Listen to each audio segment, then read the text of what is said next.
जय सच्चिदानंद। जय सच्चिदानंद। नमो वीतरागाय। नमो नमो वितरागाय। वितरागाय। नमो अरिहंताणम्। नमो अरिहंताणं। नमो सिद्धाणम्। नमो सिद्धाणं। नमो आयरियाणम्। नमो आयरियाणं। नमो वज्जायाणम्। नमो वज्जायाणं। नमो लोये सव साहुणम्। नमो लोये सव साहुणम्। ऐसो पंचणमुक्कारो ऐसो पंचनमुक्कारो सौव पावपणासणो सौवपावप्पणासणो मंगलाणञ्च सौवेसिम् मङ्गलाणं च सौवेसिं परमं हवै मंगलम्। पद्मं हवै मङ्गलम्। ओम नमो भगवते वासुदेवाय। ॐ नमो भगवते वासुदेवाय। ओम नमः शिवाय। ॐ नमः शिवाय। जय सच्चिदानंद। जय सच्चिदानंद भरत काका। ओम नमः। ओम नमः जय शिवाय। जय सच्चिदानंद। सच्चिदानंद। થોડું મારું કદાચ નેટ ઇશ્યુ. હા, થોડુંક ડિસ્કનેક્ટ થયેલું. હા, મારું નેટ નું થોડું કઈ ઇશ્યુ લાગે. ઓ સોરી. બરાબર. સારું. શેર કરીએ પદ ધવલભાઈ? હા હા.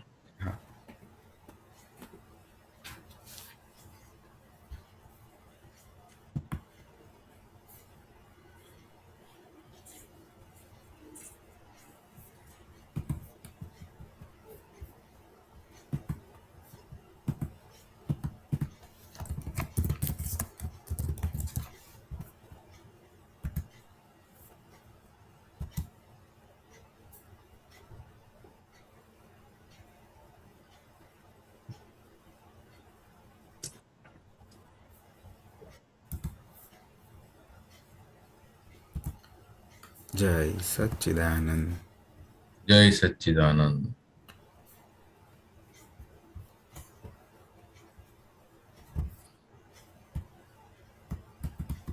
વખારો દુઃખની બોલી અમારી જીવથી સમજૂતી અવસ્તુ ગમતી જીવડાને ભવો ભવ પીધી ગળથોથી વખારો દુઃખની બોલી દુકાનો દુઃખની નથી ક્યાંય છતાંય સ્વમતી કલ્પિત કપોળી કલ્પનાથી લો ખરીદે નાશવંતી ચીજ અવસ્થા છે અવસ્તુની ત્રિકરણે મૂળ વસ્તુ ભિન્ન છતાંય પ્રાંતિ રસની ચોટ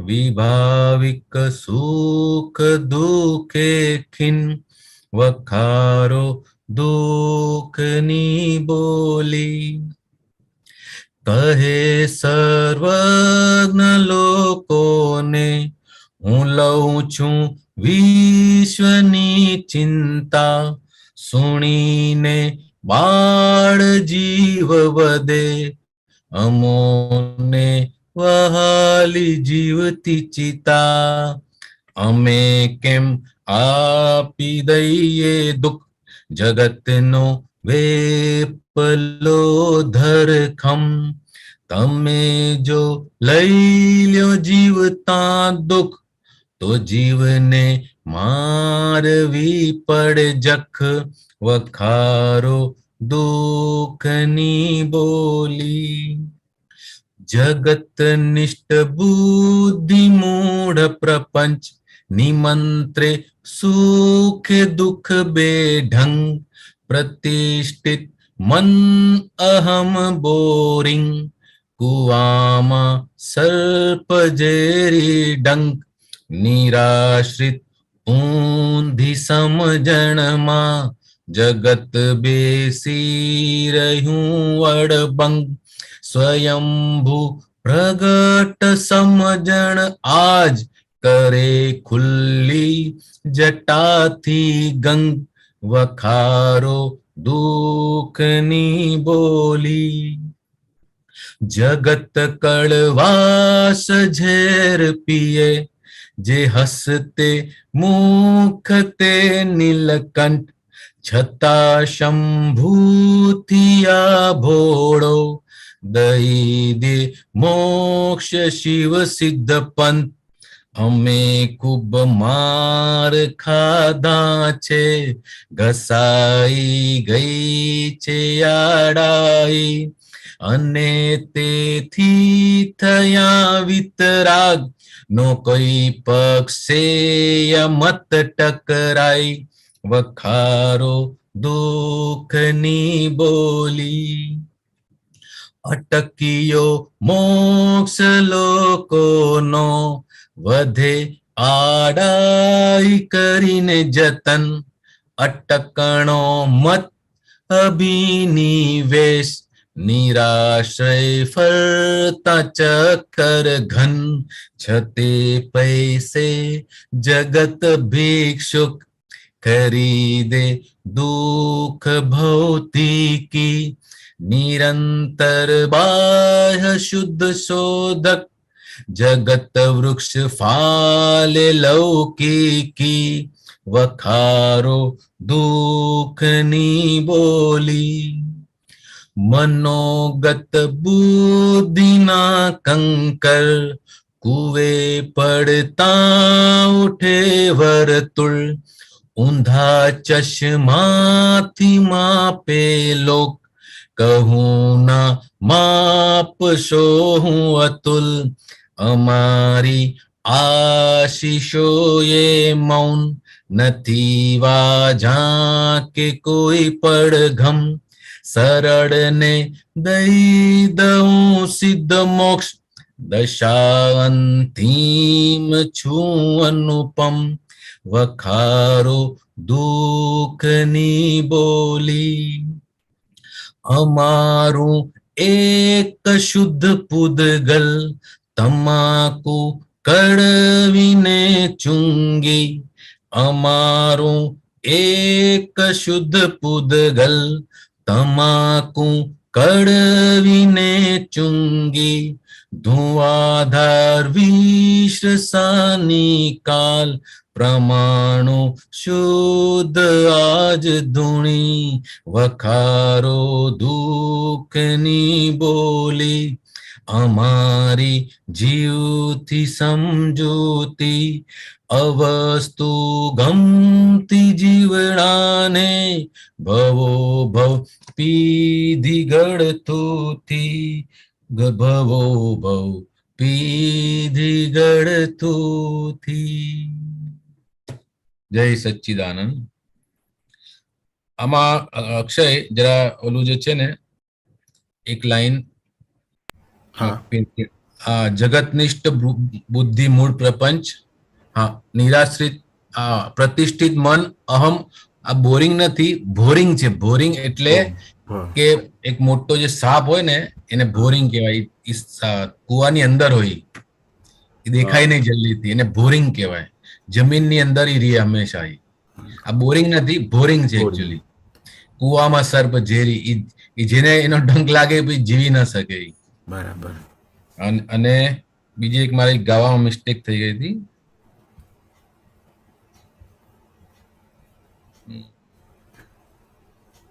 ગાતા ગાતા જરા મિસ્ટેક થઈ ગઈ હતી. જય સચ્ચિદાનંદ. જય સચ્ચિદાનંદ કેશવાનંદજી. જય સચ્ચિદાનંદ ભરત આનંદજી. ભરત જી જી જી જી. બહુ સરસ પદ ખોલ્યું છે આજે.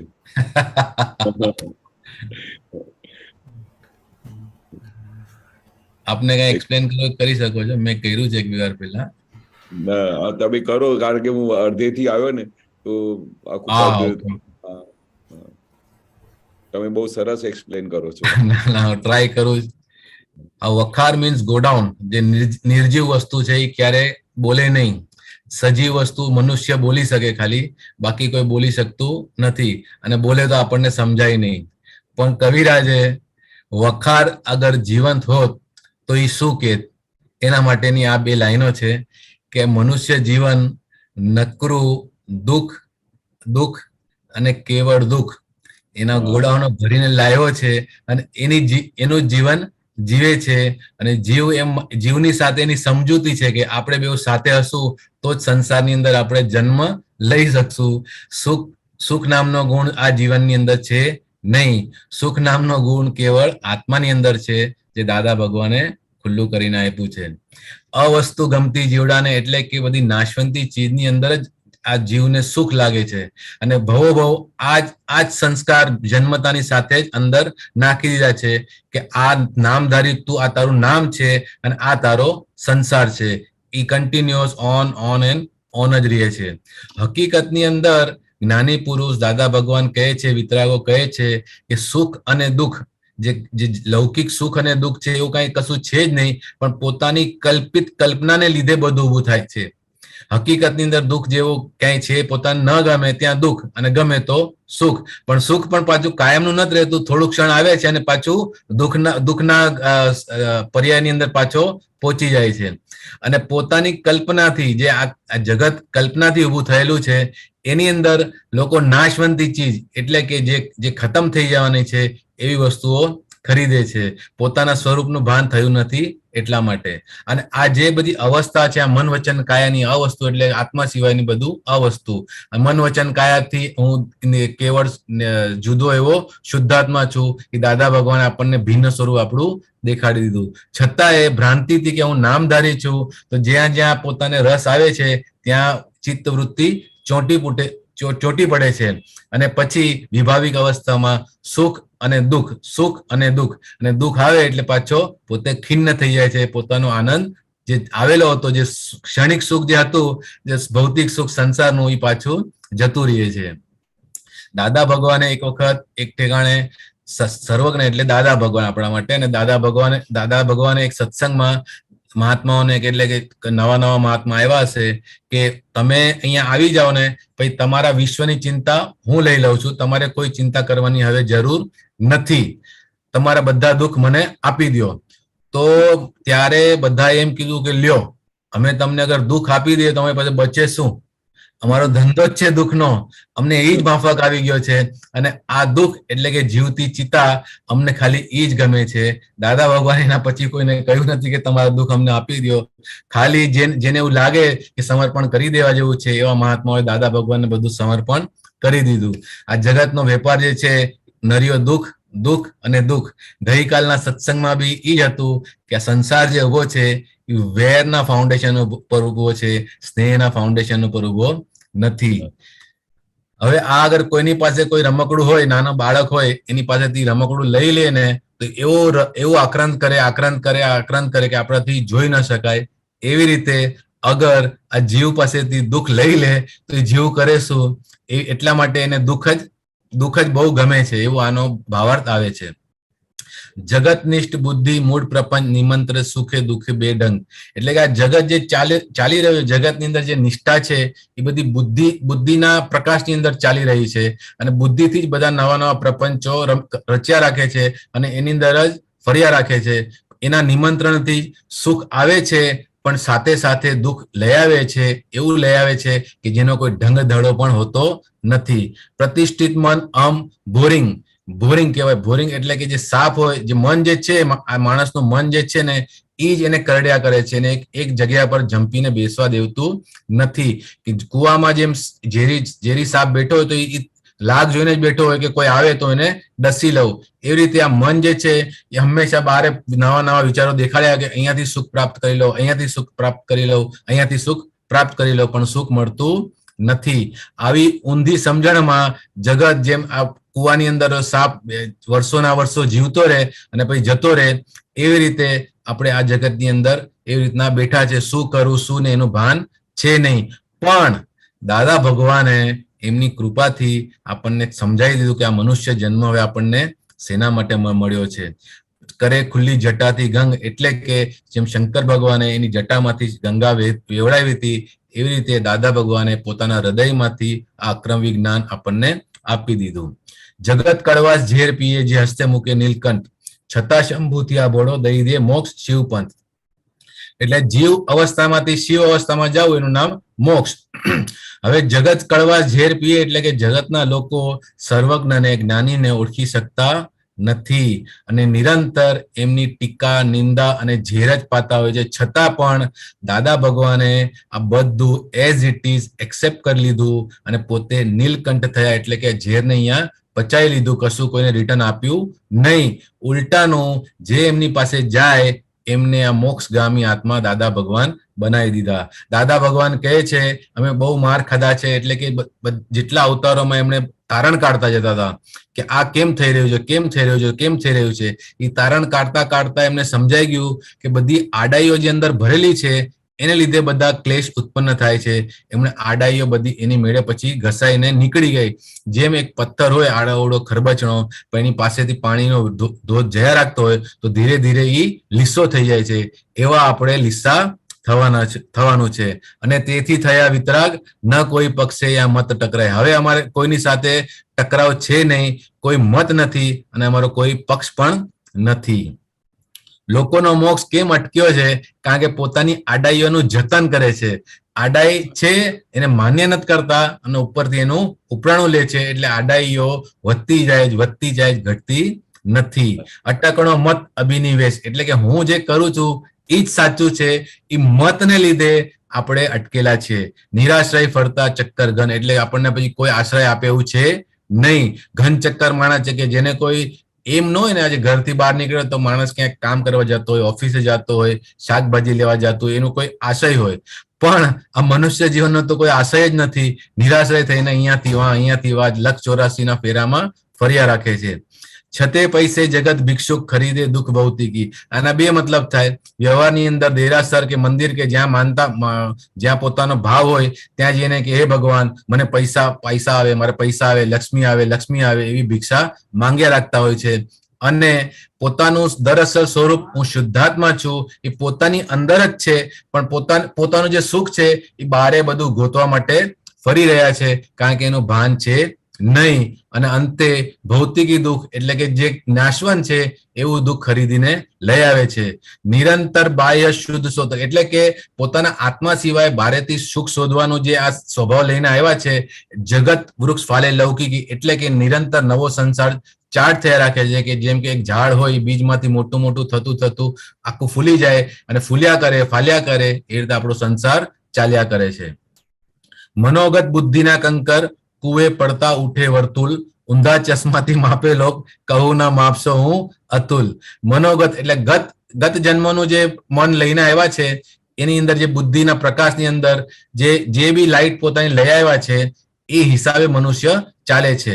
જેવી રીતે કુવાની અંદર એક પથ્થર નાખો તો અંદર વર્તુળ ઉભા થઈ જાય, એવી રીતે આપણા મનની અંદર પણ નવા વિચારો સ્ફુર્યા કરે છે અને એને હિસાબે નવું ચાર્જિંગ ડિસ્ચાર્જની સાથે નવું ચાર્જ થયા રાખે છે. હવે જ્ઞાની પુરુષે આ મન જે છે એને ફિઝિકલ કહ્યું કે મન જે છે આપણાથી જુદું છે, આવું કોઈએ પેલા કહ્યું નથી. લોકોની જે સમજણ જે છે એ ઊંધી છે એકચ્યુઅલી. હવે એ ઊંધા ચશ્માથી જ્ઞાની પુરુષને માપવા જાય તો પોતે મપાઈ જાય, જ્ઞાની પુરુષ મપાય નહીં. એટલે કે દાદા ભગવાન કહે છે કે તમે તમારી ફૂટપટ્ટીથી મને માપવા આવતા નહીં, હું અતુલ છું, એટલે કે મારી તુલના કોઈનાથી થાય એવી છે નહીં. અમારી આશીષો એ મૌન નથી વાજા કે કોઈ પડઘમ. દાદા ભગવાનને આ જ્ઞાન થયું એના 5 વર્ષ સુધી એ મૌન રહ્યા હતા, કશું બોલ્યા નહોતા કે અમને આ જ્ઞાન થઈ ગયું છે. એમની પાસે જેમ એક કરીને જે મહાત્માઓ જતા ગયા, મળતા ગયા, એમની પાસે જે આવતા ગયા, એમને દાદા ભગવાને એટલા આશીષો વરસાવ્યા છે એમના પર કે એમનો મોક્ષ 15 ભવની અંદર તો નક્કી અને નક્કી જ છે. દાદા ભગવાન કહે છે કે અમારી પાસે જે આવ્યા હતા એને હું મોક્ષની સિદ્ધિ પ્રાપ્ત કરાવી જ દઉં છું, એને પછી કશું કરવાનું છે નહીં. હવે આ જે દશા અંતિમ છે એટલે કે આની આગળ કોઈ દશા છે જ નહીં. અનુપમ એટલે જેને કે કોઈ આપણે ઉપમા આપી શકીએ નહીં એવા દાદા ભગવાન. અમારું એક શુદ્ધ પૂતગલ તમાકુ કડવી ને ચુંગી. દાદા ભગવાનનું જે પૂતગલ હતું એટલું ચોખ્ખું, ટ્રાન્સપરન્ટ, ક્લિયર હતું કે તમાકુ બી જે પીતા હતા અને પીને પછી જે ઉચ્છવાસ બહાર આવે તો એની વાસ પણ કોઈ દિવસ આવતી નહોતી. અને તમાકુ એટલે કે જગતનું ઝેર પોતે પીએ, કડવાશ લઈ લે અને ઉચ્છવાસની અંદર શુદ્ધ પરમાણુ ફેલાવતા હતા. ધુઆસાર મિશ્રસાર નિકાલ એટલે કે બધું નિકાલ સ્વરૂપે હતું અને પરમાણુ શુદ્ધ આજ ધૂણી એટલે કે આખી આખી જિંદગી દાદા ભગવાને આ જ કાર્ય કર્યું કે વિશુદ્ધ અશુદ્ધ પરમાણુને વિશુદ્ધ કરતા ગયા, અશુદ્ધ પરમાણુને એટલે આપણા અશુદ્ધ પરમાણુને તેઓ શુદ્ધ કરતા ગયા. જય સચ્ચિદાનંદ. જય સચ્ચિદાનંદ. જય સચ્ચિદાનંદ. જય સચ્ચિદાનંદ. હવે દાદા ભગવાન જયારે આ ચુંગી પીતા હતા ને તો નોર્મલી તમાકુ પીએ ને તો એમાં બહુ ગંદી વાસ આવે, પણ અમે આખી લાઈફ જોયેલું જયારે બી દાદા આ પીએ ને ચુંગી તો એટલી ખુશ્બુ આવતી હતી, એટલે ધુવાણામાંથી અમે બાજુ બચીને બેસી જતા હતા કે આ કેવા દાદા કેવું છે કે એક એક પરમાણુ શુદ્ધ નીકળે છે અને આખું વાતાવરણ શુદ્ધ કરી નાખતા હતા. ગજબ ગજબ ગજબ. જેમને યોગ પ્રાપ્ત થઈ ગયો બધા પુણ્યવાન, એટલે પુણ્યવાન તો બધા જ મહાત્મા છે, પણ નજદીકથી દાદા ભગવાનને નજદીકથી નિહાળવા એ પણ એક લહાવો છે. બહુ લાવો છે, ગજબ નો લાવો. એ તો એક એક પળ આમ યાદ આવે ને તો લાગે કે ઓહો કેવા દાદા હતા કે કલ્પનામાં ના આવે. એ સ્મૃતિમાં દાદા હા વારે ઘડી કહેતા કે અતિ દુર્લભ તે હમણાં સમજાય છે કે એક એક પળ જે અમે દાદા સાથે રહેતા હતા તે કેવા પળ હતા કે દાદાને નિહાળવાનું એટલે એટલું આનંદ આવતો હતો કે આવા ભગવાનને અમે મળ્યા છે. ગજબ ગજબ. હું 7-8 વર્ષનો હોઈશ અબાઉટ. મુંબઈ થી કન્યાકુમારી રામેશ્વરમ સુધી દાદા ભગવાનની સાથે 28 દિવસની જાત્રા બાય રોડ. હા, બાય રોડ દાદા ભગવાનની સાથેની ગાડીમાં જ અમે કરી છે. બીજી ભાન નહોતી, પણ અત્યારના બી ખાલી થોડી થોડી સ્મૃતિઓ છે, વધારે સ્મૃતિઓ છે ને, કારણ કે બહુ નાનો હતો હું ને મારો ભાઈ અને મમ્મી, અમે 3 હતા અને દાદા ભગવાનની ગાડી, એટલે 4 ગાડી હતી, એમાંથી એક ગાડીમાં દાદા ભગવાન સાથે અમે એ જાત્રા કરી છે. એ તો એક એક પદ જે મળ્યું છે ને દાદા કે ગજબ કહેવાય, ગજબ કહેવાય. એબ્સોલ્યુટલી. અને દાદા ભગવાન એટલા સરળતાથી જ્યાં જેવી જગ્યા હોય, કોઈ ડેસ્ટિનેશન નક્કી ન હોય ક્યાં પહોંચશું ક્યાં નહીં, જ્યાં જે રીતે પહોંચે, જે સગવડ હોય દાદા ભગવાન એવી રીતે રહેતા હતા. કોઈ ફેસિલિટી આજથી 50 વર્ષ થઈ ગયા એ વાતને. ગાડીઓ બી બધી ખટારા છાપ, એટલે કે એસી વેસી તો ભૂલી જવાનું. હા, એવી ગાડીઓ હતી બધી, એમાં દાદા ભગવાન લઈ ગયા હતા. ગજબ ગજબ. ઈ તો ગજબ કહેવાય, ગજબ કહેવાય. જય સચ્ચિદાનંદ. જય સચ્ચિદાનંદ. જય સચ્ચિદાનંદ. જય સચ્ચિદાનંદ.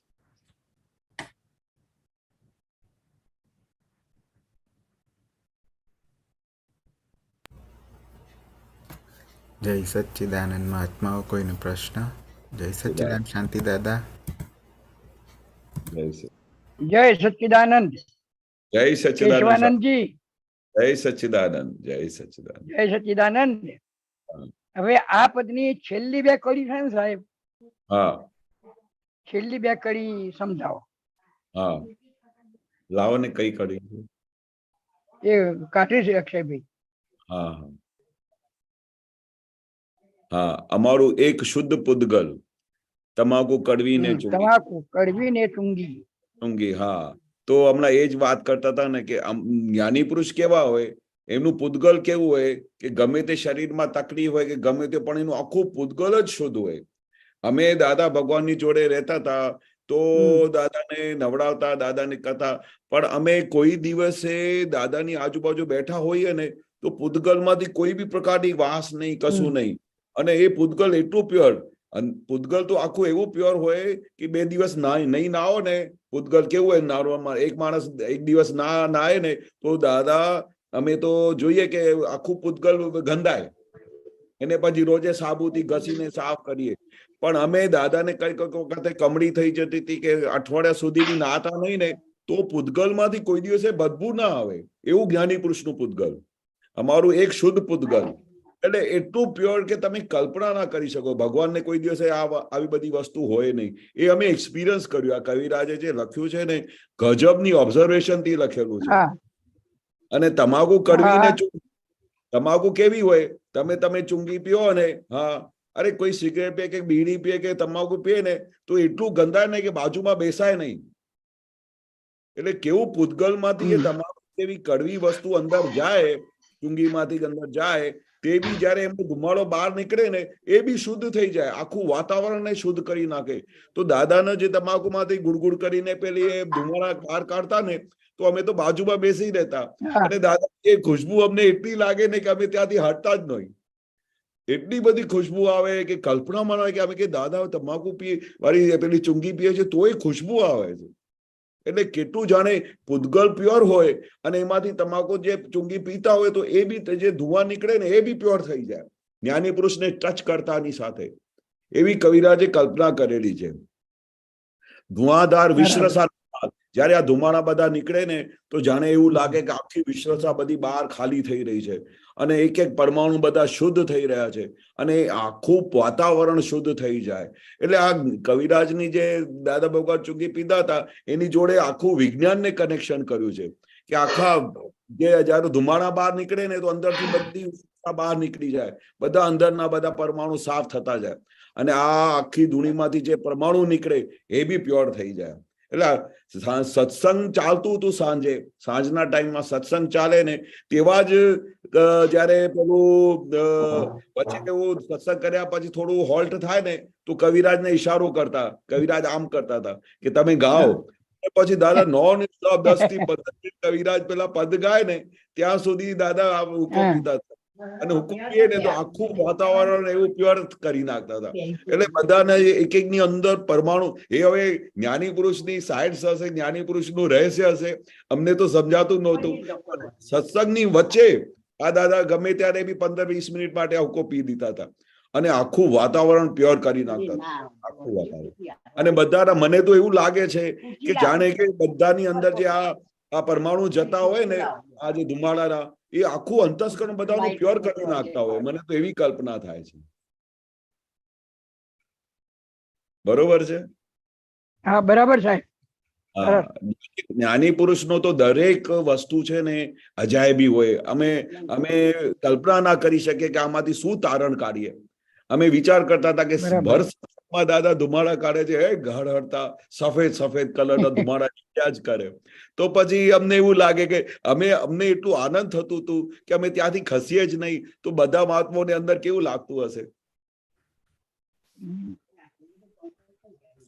કેશવાનંદજી, હાજી, દાદા ભગવાનની સ્કિનનો કલર અને સ્કિનની સોફ્ટનેસ માટે બી કયો અંગૂઠો.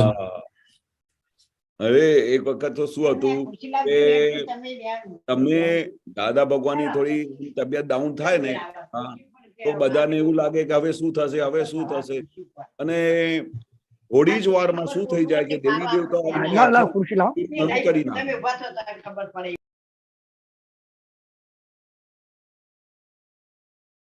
તો ઘણી વખતે શું થાય કે બધા આમ દાદા પછી બધું ગમત કરે ને બધાની સાથે, દાદાને કમળી થઈ જતી હતી. તો કમળી થાય ને તો દાદાની આંખો પેલી છે ને એકદમ પીળી થઈ જાય તો અઠવાડિયા 10 દિવસમાં પછી દાદા બધાને કે ભાઈ દાદા કેવા લાગે છે તમને? પછી આંખ આમ કે દાદા આંખો બધી સફેદ થઈ ગઈ દાદા. અને પછી દાદાની આખી સ્કીમને જુએ ને તો કે દાદા એક નવજવાન જેવા લાગે છે. દાદાની ઉંમર 80 વર્ષની હોય પણ જયારે દાદાને અમે જોઈએ ને અને દાદા આમ મુક્ત હાસ્ય આપે ને તો આની સ્કીમ જોઈએ, આ બધું જોઈએ કે જાણે એક નાના નવજવાનની સ્કીમ થઈ જાય. અને કોઈ દિવસ એ બી ગમે ત્યારે બી દાદાને જુઓ ને તો દાદા ફ્રેશ લાગે. આમ તો નાયા પછી આપણે માણસ ફ્રેશ થાય, તો દાદા તો વગર નાય આખો દિવસ ફ્રેશ જ લાગ્યા કરે. અને એટલી સ્કિન એમની સોફ્ટ, નાના બાળકની જેમ. અને દાદા તો એક વખત પેલા કોઈ એવું ટાઈમ આવે ને કે કઈ ઇન્જેક્શન આપવાની હોય તો દાદાથી આમ હાથ આમ ઉઠી જાય. અને એટલા માટે કોઈ દિવસે કોઈનું બ્લડ લીધેલું નહીં, કોઈ દિવસે કોઈ ઇન્જેક્શન લીધેલું નહીં, એટલી સોફ્ટ સ્કિન હોય એમને. એ કે અમારે કોઈ આની બ્લડની જરૂર નહીં, આમની જરૂર નહીં, કારણ કે એમનું બધી વસ્તુ જુદી જ હોય. મનુષ્ય નોર્મલ મનુષ્ય કરતા એની સ્કિન જુદી હોય, એનું આખું અંતસ્કરણ જુદું હોય. એટલે કોઈ દિવસે બહારનું બ્લડ પણ દીધેલું નહીં કોઈ દિવસે દાદાએ, પણ બહુ સોફ્ટ સ્કિન. અને હવે તમે કલ્પના ના કરો, દાદાનું જયારે એક્સિડન્ટ થયું ને ત્યારે દાદાની બધી મોડું આખું કાળું થઈ ગયેલું, આંખો બધી નીચેથી કાળું થઈ ગયું હતું. કે દાદા કે પેલા રામમોહનભાઈ ને કે ભાઈ રામમોહનભાઈ કહેતા હતા કે આ જે છે ને પેલી જન્મ જયંતિ કેન્સલ કરાવો, દાદાને આવી કન્ડિશનમાં આપણે નહીં લઈ જઈ શકીએ. પણ દાદા કહ્યું કોઈ બી હાલતમાં કેન્સલ નહીં થશે, જે તારીખે છે તે છે. હજુ 10 થી 12 દિવસ કે 15 દિવસ બાકી હતા જન્મ જયંતિમાં, તો દાદા કે બધું સારું થઈ જશે. તમે બિલીવ નહીં કરશો, એ અમે દાદાનું એક્સિડન્ટમાં જે મોડું જોયું તે આખું મોડું કાળું થઈ ગયું હતું, તે આખી નવી સ્કિન આવવા માંડી. એવરી ડે અમે આઈનાની સામે દાદા આમ મોડું કરીને જુએ તો કે દાદા કે નવી સ્કિન આવવાની શરૂ થઈ ગઈ. એટલે આ દેવી દેવતાઓ આમ જ્ઞાની પુરુષને અંદર આવીને આખી દાદાની સ્કિલ એઝ ઇટ ઇઝ પહેલા જેવી કરી નાખેલી. 6 મહિનાની અંદર આખી. પણ જે જગ્યાએ થોડા આંખની નીચે ડાઘા હતા તેમ છતાંય દાદાની તબિયત બરોબર નહોતી, આમ ચાલી નહોતા શકતા. તેમ છતાં પણ એનો મનોબળ કેવો ગજબનું કે જન્મ જયંતિમાં આવ્યા, અમને ગાડીમાં સૂતા લઈ આવેલા અને સૂતા પાછા લઈ ગયેલા. પણ કોઈ પણ રીતે એટલું ધૂમધામથી જન્મ જયંતિ ઉજવણી થઈ રહી કે લોકોને કલ્પનામાં ના આવે. એ ગજબની જન્મ જયંતિ હતી કે દાદા બેસી ન શકે તો પણ જયારે સ્ટેજ પર બેઠા હતા તે નોન સ્ટોપ 2.5 કલાક સુધી સ્ટેજ પર રહેતા અને બધાને દર્શન આપ્યા મુક્ત હાસ્યથી. અને કોઈને ખબર બી પડવા નહીં દીધી કે દાદાને કઈ અંદરથી આટલી બધી તકલીફ થતી હશે કે શું. કોઈને બહારથી એનું મુક્ત હાસ્ય જોઈને એવું લાગે કે દાદા એવા એના પહેલા જેવા એવા જ ફ્રેશ છે. પણ આ જ્ઞાની પુરુષની આ ગજબની એમની શક્તિ હોય છે અને દેવી દેવતાઓનો એનો આખો સપોર્ટ હોય છે, જેથી કરીને આ આખા જગતને આ ગજબનું જ્ઞાની પુરુષને ઓળખવાનું અને ચાન્સ મળ્યું, સમજવાનું ચાન્સ મળ્યું. અને એમનો અનુભવ થવા માટે એવા કેટલા બધા દાદાના અનુભવ થયેલા પોતાની લાઈફમાં. ઘણી વખતે કમળી થઈ જતી, ઘણી વખતે શું થતું, પણ દરેક અવસ્થામાં એક વસ્તુ હતી કે દાદા એવા ને એવા ફ્રેશ રહેતા હતા. કારણ શું હતું કે એક સેકન્ડ પણ એમ પટેલમાં આવેલા નહીં, એક સેકન્ડ માટે પણ. એટલે આ મોટામાં મોટું રહસ્ય છે. જયારે તમે આ મન વચન કાયાથી તદ્દન જુદા રહો, 5 નંબર 1 થી જુદા રહો, તો તમારું આ આખું પૂતગલ અને શુદ્ધાત્મા એ બંને છૂટા પડી જાય ને તો એની તો પછી કઈ અવસ્થા જુદી જ હોય છે. તમને આમ ખબર બી નહીં પડવા દે કે તમારા પૂતગલને શું થયું છે. તમે ખાલી એમને જાણ્યા જ કરો. એ છૂટાપણાની શક્તિની બહુ ગજબની એ મહિમા હોય છે કે જયારે છૂટાપણું વર્તાતું હોય, આખો શરીરમાં તકલીફો હોય, બળતરા હોય, કે જાતની બીમારીઓ હોય, પણ હું શુદ્ધાત્મા છું, એનાથી તદ્દન જુદો છું, જે દાદાને સેકન્ડે રહેતું હતું. એના લીધે દાદા આટલા ફ્રેશ રહી શકતા હતા. ગમે તેવી અવસ્થા હોય એમાં નિરંતર જાગૃત શકતા હતા. એવું ગજબનું દાદાનું આ રહસ્ય છે. બરોબર છે?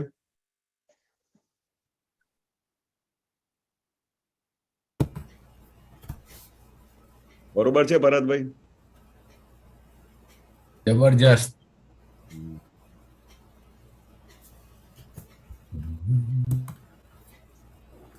જય સચ્ચિદાનંદ કેશવાનંદજી. જય સચ્ચિદાનંદ. સચ્ચિદાનંદ કેશવાનંદજી સાહેબ, જય સચ્ચિદાનંદ. જય સચ્ચિદાનંદ. જય સચ્ચિદાનંદ. અક્ષયભાઈ જય સચ્ચિદાનંદ. કેશવાનંદજી સાહેબ, એક એવું હતું કે આપણને આ આત્મા વર્તાયો અને આત્મા અનુભવમાં આવ્યો, એ બેમાં કેટલું અંતર હોય એમ જરા એ સમજાવો થોડું સાહેબ. આત્મા વર્તાવે એટલે આપણે દાદાએ પેલું લક્ષ્ય બેસાડી આપ્યો કે હું શુદ્ધ આત્મા છું. એટલે આ આત્મા તો તમને વર્તાયો. પેલો જે દાદા એક્સપ્લેન કરતા હતા ને કે એક હોય છે સ્પષ્ટ વેદન, બીજું હોય અસ્પષ્ટ વેદન. એટલે આપણે દાદાએ કેવું આપ્યું? અસ્પષ્ટ વેદન. એટલે અસ્પષ્ટ વેદન એટલે એને એવું અનુભવમાં થાય કે આ બરફનો ગોલો અહીંયા પડ્યું છે, હા, પણ એનાથી જે હવા આમ પસાર થઈને બરફના ગોલાને આમ અડીને આવે તો તમને તરત એવું લાગે કે ભાઈ અહીંયા કઈ છે, અહીંયા કઈ છે જેના લીધે આવી સરસ ઠંડી હવા આવે છે. પણ હા, એને હા. દાદા શું કહ્યું કે આ અસ્પષ્ટ વેદન એટલે તમે હજુ દેખાયું નથી. અને સ્પષ્ટ વેદનમાં કેવું હોય કે તમને આખો બરફનો ગોળો આમ દેખાય, ખુલ્લો દેખાય, અને ત્યાંથી અડીને હવા આવે છે, એવું એને સ્પષ્ટ વેદન કહ્યું. એટલે અમારી જે સ્થિતિ છે ને હમણાં જે વર્તાય છે, એટલે કેવું છે કે તમને એવું લાગે છે કે હા આવું છે ખરું, આ આત્મા જુદો જ છે. વારે ઘડીએ પેલું કંઈક છે થાય. હા. કઈક છે. હવે કોઈ આમ ગાળો બાંધે કે કોઈ આમ પેટમાં દુખી આવે, કોઈ માથામાં આમ કોઈ ભારે એવું કેન્સર થઈ જાય, આમ થઈ જાય, તો તમને તે વખતે છટકી જાય વારે ઘડીએ. હા. અને પછી તમે એ થોડા સમય માટે એકાકાર થઈ જાઓ, ઓ મને આ શું થઈ ગયું છે, આ આમ થઈ ગયો છે. અને પછી વિજ્ઞાન કેવું તરત જ હાજર થાય, ના તમે તો છૂટા છો, તમે તો શુદ્ધાત્મા છો. પણ પેલું કમ્પ્લીટલી કેવું થાય, અનુભવમાં આવી જાય ને, કેવું હોય કે તમે ઓન ધ સ્પોટ કઈ બી વસ્તુ થાય, ઓન ધ સ્પોટ જુદો જ લાગે કે આ કેશવને થયું છે. થયું છે. હા, હા.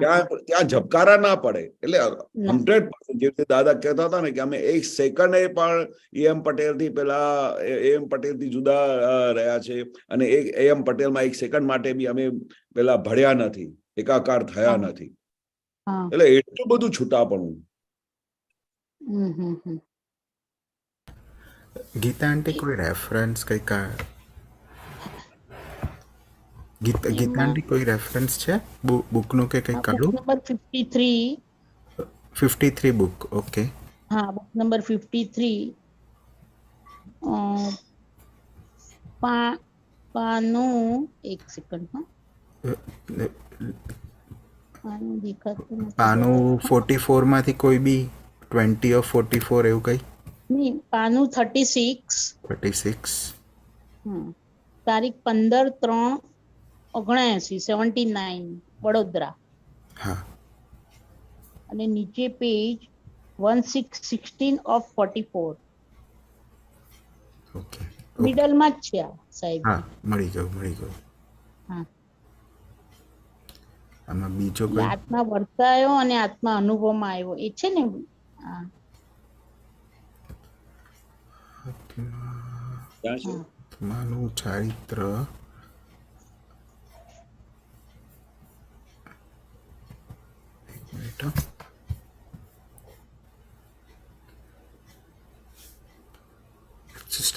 સ્ટાર્ટિંગ પોઈન્ટ શું છે? આત્મા વર્તાયો અને આત્મા અનુભવમાં આવ્યો, એ બેમાં ફર્ક શું છે?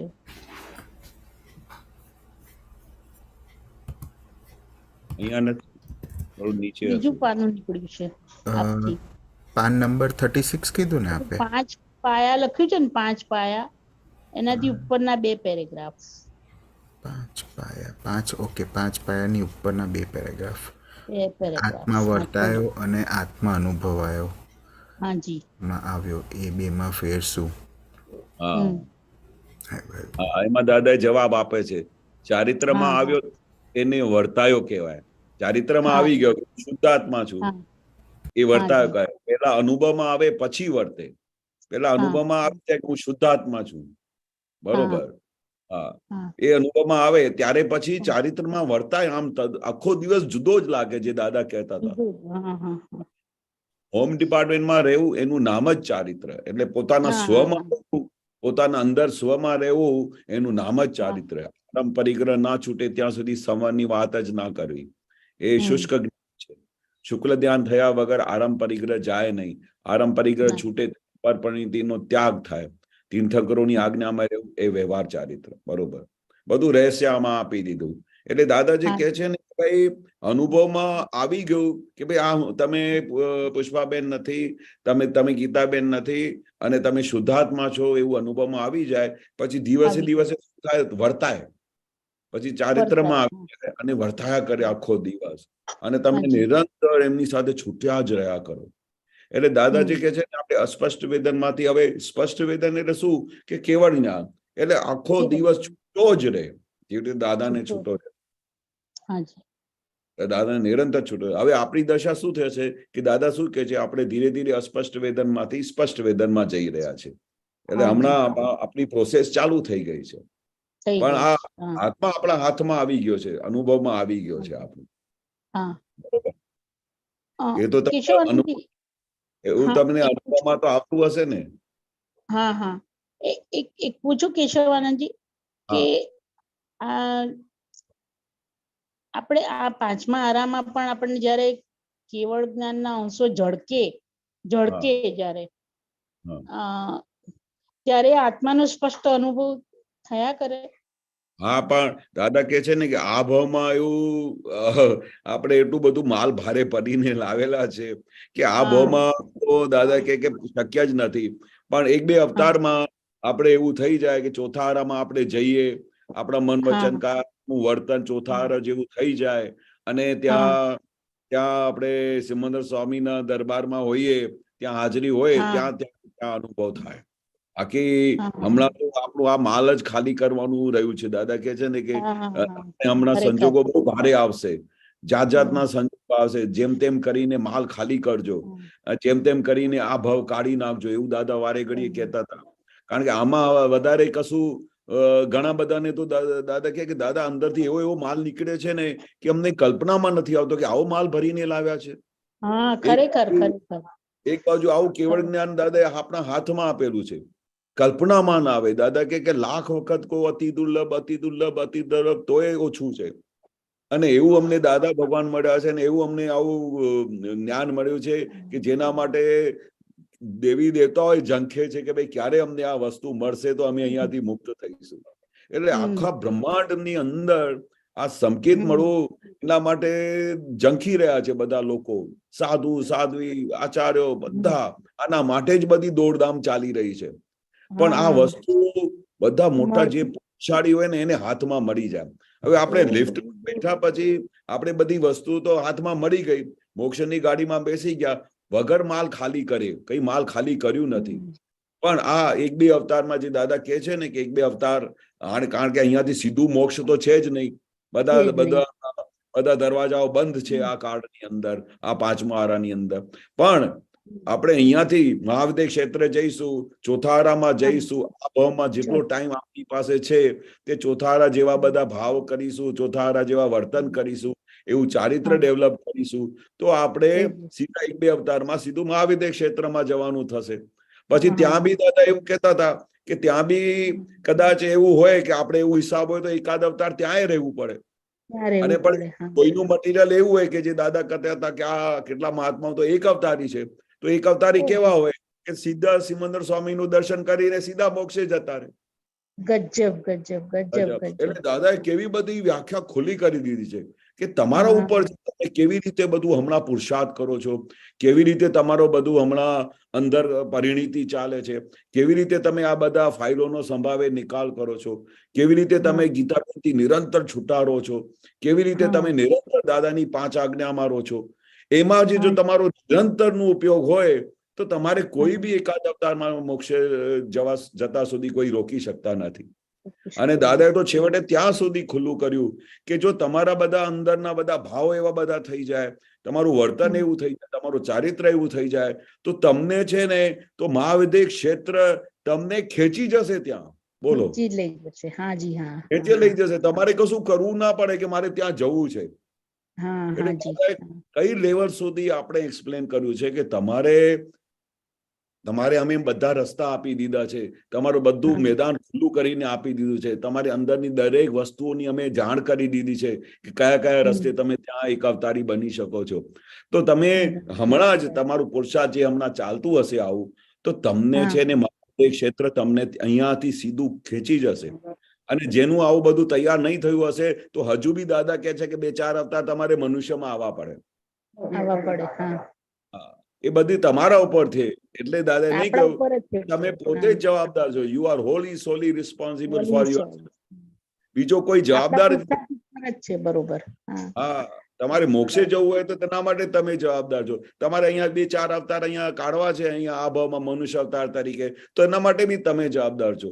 દાદા કે છે મેં તમને ખુલ્લું કરીને આપી દીધું છે, મેં તમને કેવળ જ્ઞાન હાથમાં આપી દીધું છે. કેશવાનંદજી, એક આ સાંભળ્યા પછી તમે એવા રૂવાટા ઉભા થઈ જાય કે હવે તો એમ થાય કે હવે જવું જ છે, હવે જવું જ છે, બસ હવે મારે છૂટવું જ છે, એમ જ થયા કરે અંદરથી તો કે મારે હવે છૂટવું જ છે. આમ તો એવી તલપાપડ લાગે ને અંદર કે આમ જાણે કે હવે તો બસ આ એ તો સાંભળ્યું ત્યારથી જ એમ થાય કે હવે તો આ અહીંયા આગળ આપણને પોસાય જ નહીં, આ પોસાય જ નહીં હવે આપણને, આ એવું થઈ જાય છે અંદરથી. તો ખરેખર બહુ સાહેબજી. હકીકતમાં છે સાહેબ. તમે હા. બિલીવ નહીં કરશો, કેટલા બધા મહાત્માઓની પરિણતિ હમણાં આજની તારીખમાં એવી ચાલી રહી છે. કેટલા બધા મહાત્માઓને શારીરિક તકલીફો હોય ને, એટલી ભારે ભારે તકલીફો. અમે હમણાં એકાદ દિવસ પેલા લાસ્ટ સેટરડે પેલું સન્ડે કીર્તન ભક્તિમાં ગયા ને, તો ત્યાં એક બેન હતા. તો એ બેનની જે દશા જુઓ ને, કે તમને એવું લાગે કે ઓહો આ કેવા બેન છે. પણ જેને જે એની શારીરિક એટલી તકલીફો કે દિવસમાં એને 50 ગોળી લેવી પડે, બોલો. પણ 50 ગોળી કોઈ માણસ દિવસમાં લેતું હોય તો ડોક્ટરે એમને કેટલી બધી તકલીફોની જાહેરાત કરી હોય. બહુ તકલીફ કહેવાય. તો એમ છતાં બી એની આંખોમાંથી આંસુ બંધ ના થાય કે અમને દાદાને લીધે અમે બચી ગયા છે. દાદા અમને, અને એક એક મહાત્માને આમ નમન કરીને નીચે પડીને સાષ્ટાંગ કરીને નમસ્કાર કરતા હતા કે અમને આશીર્વાદ આપો કે અમે નિરંતર આજ્ઞામાં રહું, નિરંતર દાદાના જ્ઞાનમાં રહું, અને દાદાનું મને નિરંતર નિધિ ધ્યાસન રહે. આ શરીર તો છે, એમને ભલે જેટલી તકલીફો છે, પણ તમે મને એવા આશીર્વાદ આપો કે હું નિરંતર જ્ઞાનમાં રહું. તો મેં જોયું, અને એમને કેવું અંદર વર્તાવતું હોય કે મને હવે મોક્ષ સિવાય જોઈતું નથી. કારણ કે આપણા પાછલા એવા બધા ભારે હિસાબ કરીને આવ્યા કે શારીરિક તકલીફો, માનસિક તકલીફો, કોઈ તકલીફો એવી નથી જે આ મનુષ્યને છોડતી નથી આ પાંચમા આરામાં. એટલે તો દાદાએ કહ્યું ને કે આ કેવો આરો છે કે ક્યાંય કડ વળે નહીં, 24 કલાકમાં ક્યાંય કડ વળે નહીં, એવા કાળમાં આપણે ઉભા છીએ. અને ત્યાં આવા સંજોગની અંદર જ્યાં ક્યાંય કડ વળે નહીં, ત્યાં દાદાનું જ્ઞાન મળી જાય છે ને, તો નિરંતર સમાધાન રહે છે. વારે ઘડી એવું થયા કરે, શારીરિક તકલીફ આવે કે માનસિક આવે, આખો દિવસ એ મહાત્માઓના પ્રતિક્રમણ થયા કરે છે કે દાદા મેં શું જાણે અજાણે કોણે દુઃખ આપ્યું છે કે જેના લીધે આવી પીડાઓ આવી છે. એટલે એટલું બધું રિયલાઇઝ થાય છે કે દાદાએ જે કહેતા હતા ને કે હવે તમને ખબર પડી ગઈ કે પાછલા ભવના બધા જે ચાર્જ કરેલા કર્મોનો શું હિસાબ આવે છે, તો હવે તો સાવચેત થઈ જાઓ. એટલા માટે વારે ઘડી કહેતા હતા કે હવે તો એવા બની જાઓ કે આપણા મન વચન કાયાથી કોઈને દુઃખ ના હો. આપણે જાણે અજાણે કોઈને દુઃખ આપ્યા છે તો એના લીધે જ આ બધી પીડાઓ આવે છે. જાણે અજાણે કોઈને માનસિક રીતે દુઃખ આપ્યા છે તો માનસિક દુઃખો આવે છે, શારીરિક દુઃખો આપ્યા છે તો શારીરિક દુઃખો આવે છે.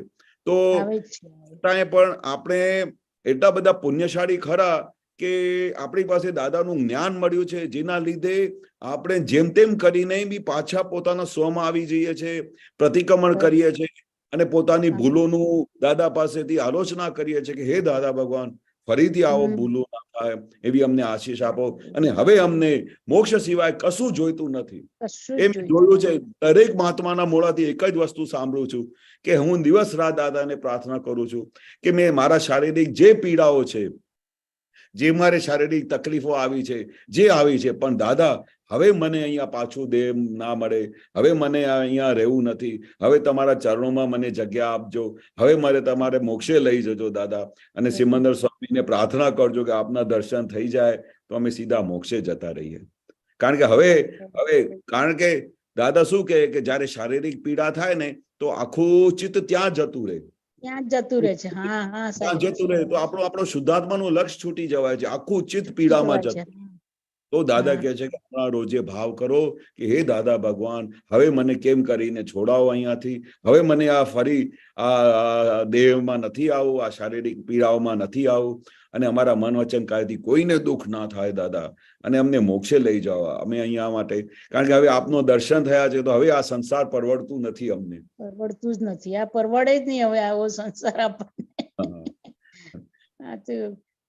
બરોબર છે, એકદમ સરસ ઉપાય બતાડ્યા, બહુ સરસ ઉપાય બતાડ્યા નાના. સરસ સાહેબજી, બહુ સરસ સમાધાન થયું સાહેબજી. જય સચ્ચિદાનંદ કેશવાનંદજી સાહેબ. જય સચ્ચિદાનંદ.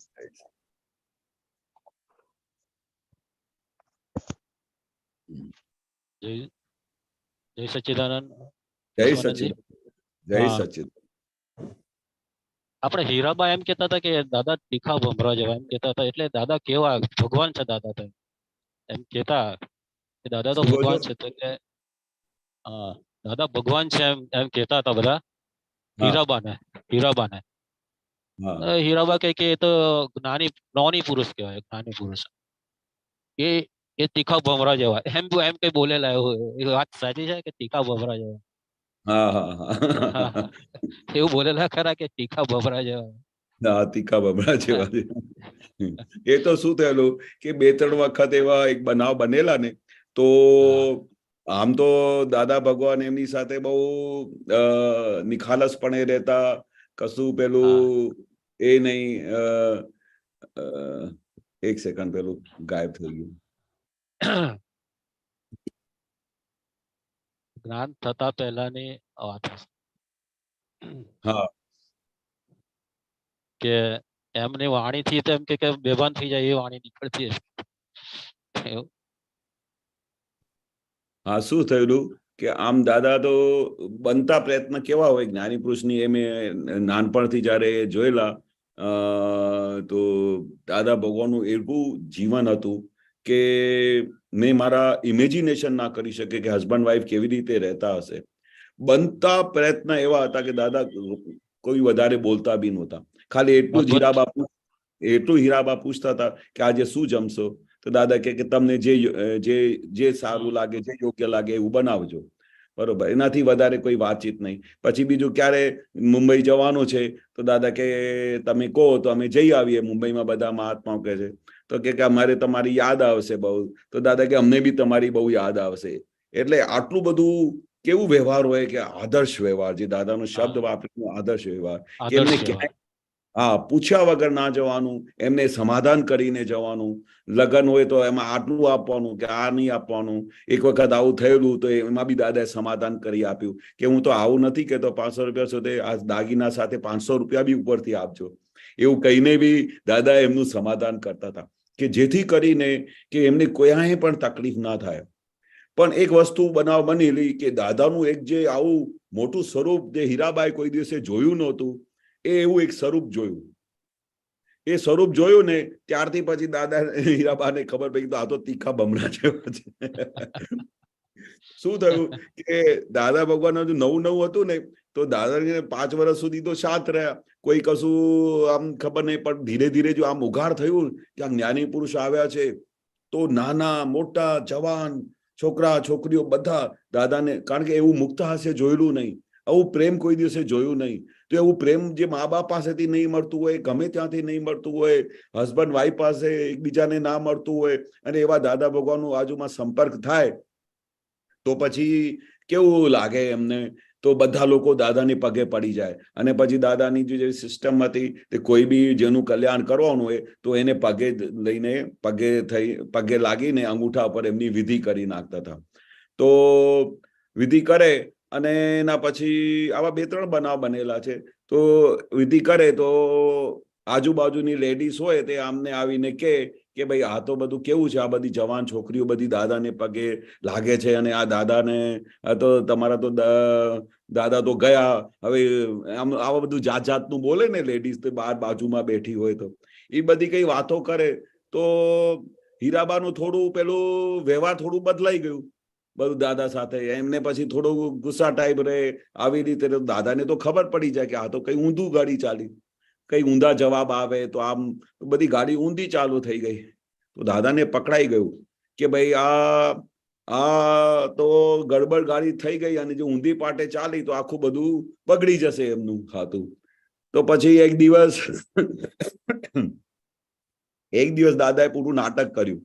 તે નાટક એવું કર્યું કે ભાઈ હવે મને તમારી સાથે હવે રહેવાય નહીં, હવે મને તમારી સાથે રહેવાય નહીં. તો તે પેલા જમાનામાં જે બધા ડબ્બા હતા, અને પેલા જેમાં બધું ડબ્બામાં પેલા ભાત, દરેક પ્રકારનું અનાજ હોય, મરચા હોય, દાણા હોય, આ બધું જાત જાતનું ડબ્બાઓમાં ભરીને રાખતા હતા.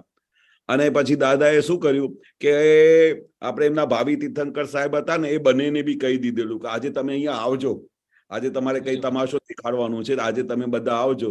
તો બધા ચંદ્રકાંતભાઈ અને દાદાને બંનેને બોલાવ્યા ત્યાં.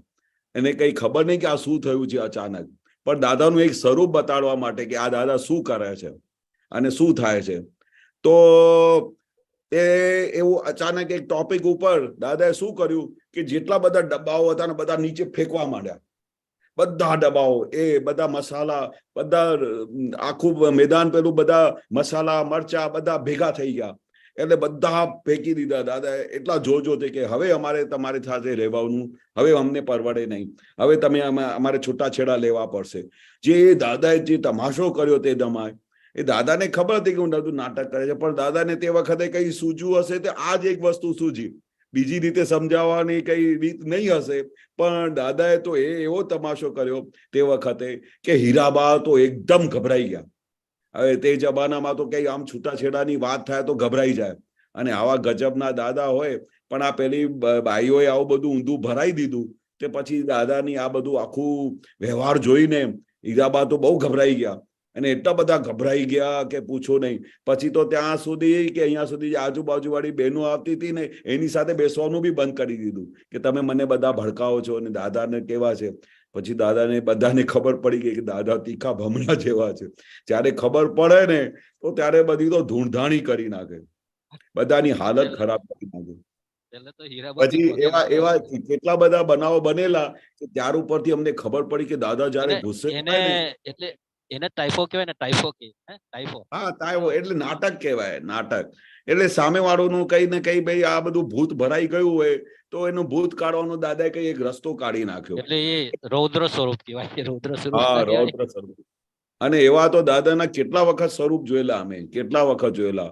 એક વખત તો યાત્રામાં બી એવું સ્વરૂપ જોયેલું અમે દાદાનું. આવું સ્વરૂપ અમે કોઈ દિવસે દાદાનું જોયેલું નહીં. પણ આવા બનાવ ક્યારે બનતા કે વર્ષો વીતી જાય કે કોઈ એક દિવસે એનું કઈ દાદાને મોટું ઓપરેશન કરવું હોય ને, નહીં તો ગાડી ઊંધે પાટે ચડી જાય અને પછી એ મહાત્માનું કઈ કલ્યાણની જગ્યાએ અકલ્યાણ થઈ જાય કે અથવા પેલા ઊંધે પાટે પડી જાય. હવે દાદા માટે કોઈ શંકા પડે તો સીધું સારું નરકે જાય.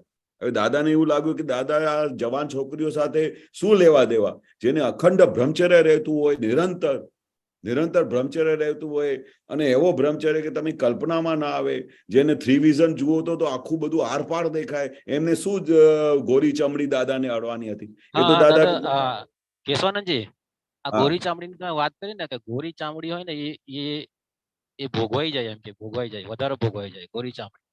હા, પણ એટલે હલકી કોમમાં હલકી નાતમાં હોય ને ગોરી ચામડી હોય ને એ ભોગવાઈ જાય. મને વિચાર આવે કે કેશવાનંદ તો કે એકદમ યંગ હતા ત્યારે, દેખાવડા હતા ત્યારે, એવો કોઈ સંજોગ તમને મળ્યો કે કોઈ પાછળ પડી ગઈ હોય અને તમે એને એવોઇડ કરી હોય, તમે એને કેવી રીતે એવોઇડ કરી એને આખી?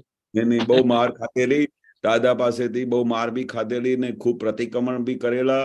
અને ઓફરો તો એટલી મોટી આવતી કે ભાઈ આપણા રહેજા ગ્રુપમાંથી ઓફરો આવતી, મોટા ગ્રુપ જે મલ્ટી મિલિયનર માણસો છે, સ્પેનમાં કઈ મોટા જબરજસ્ત બિઝનેસમેન છે, પછી એના બધા ફોટાઓ આવતા કે ભાઈ આની સાથે તમે લગ્ન કરશો તમારું જીવન ધન્ય થઈ જશે.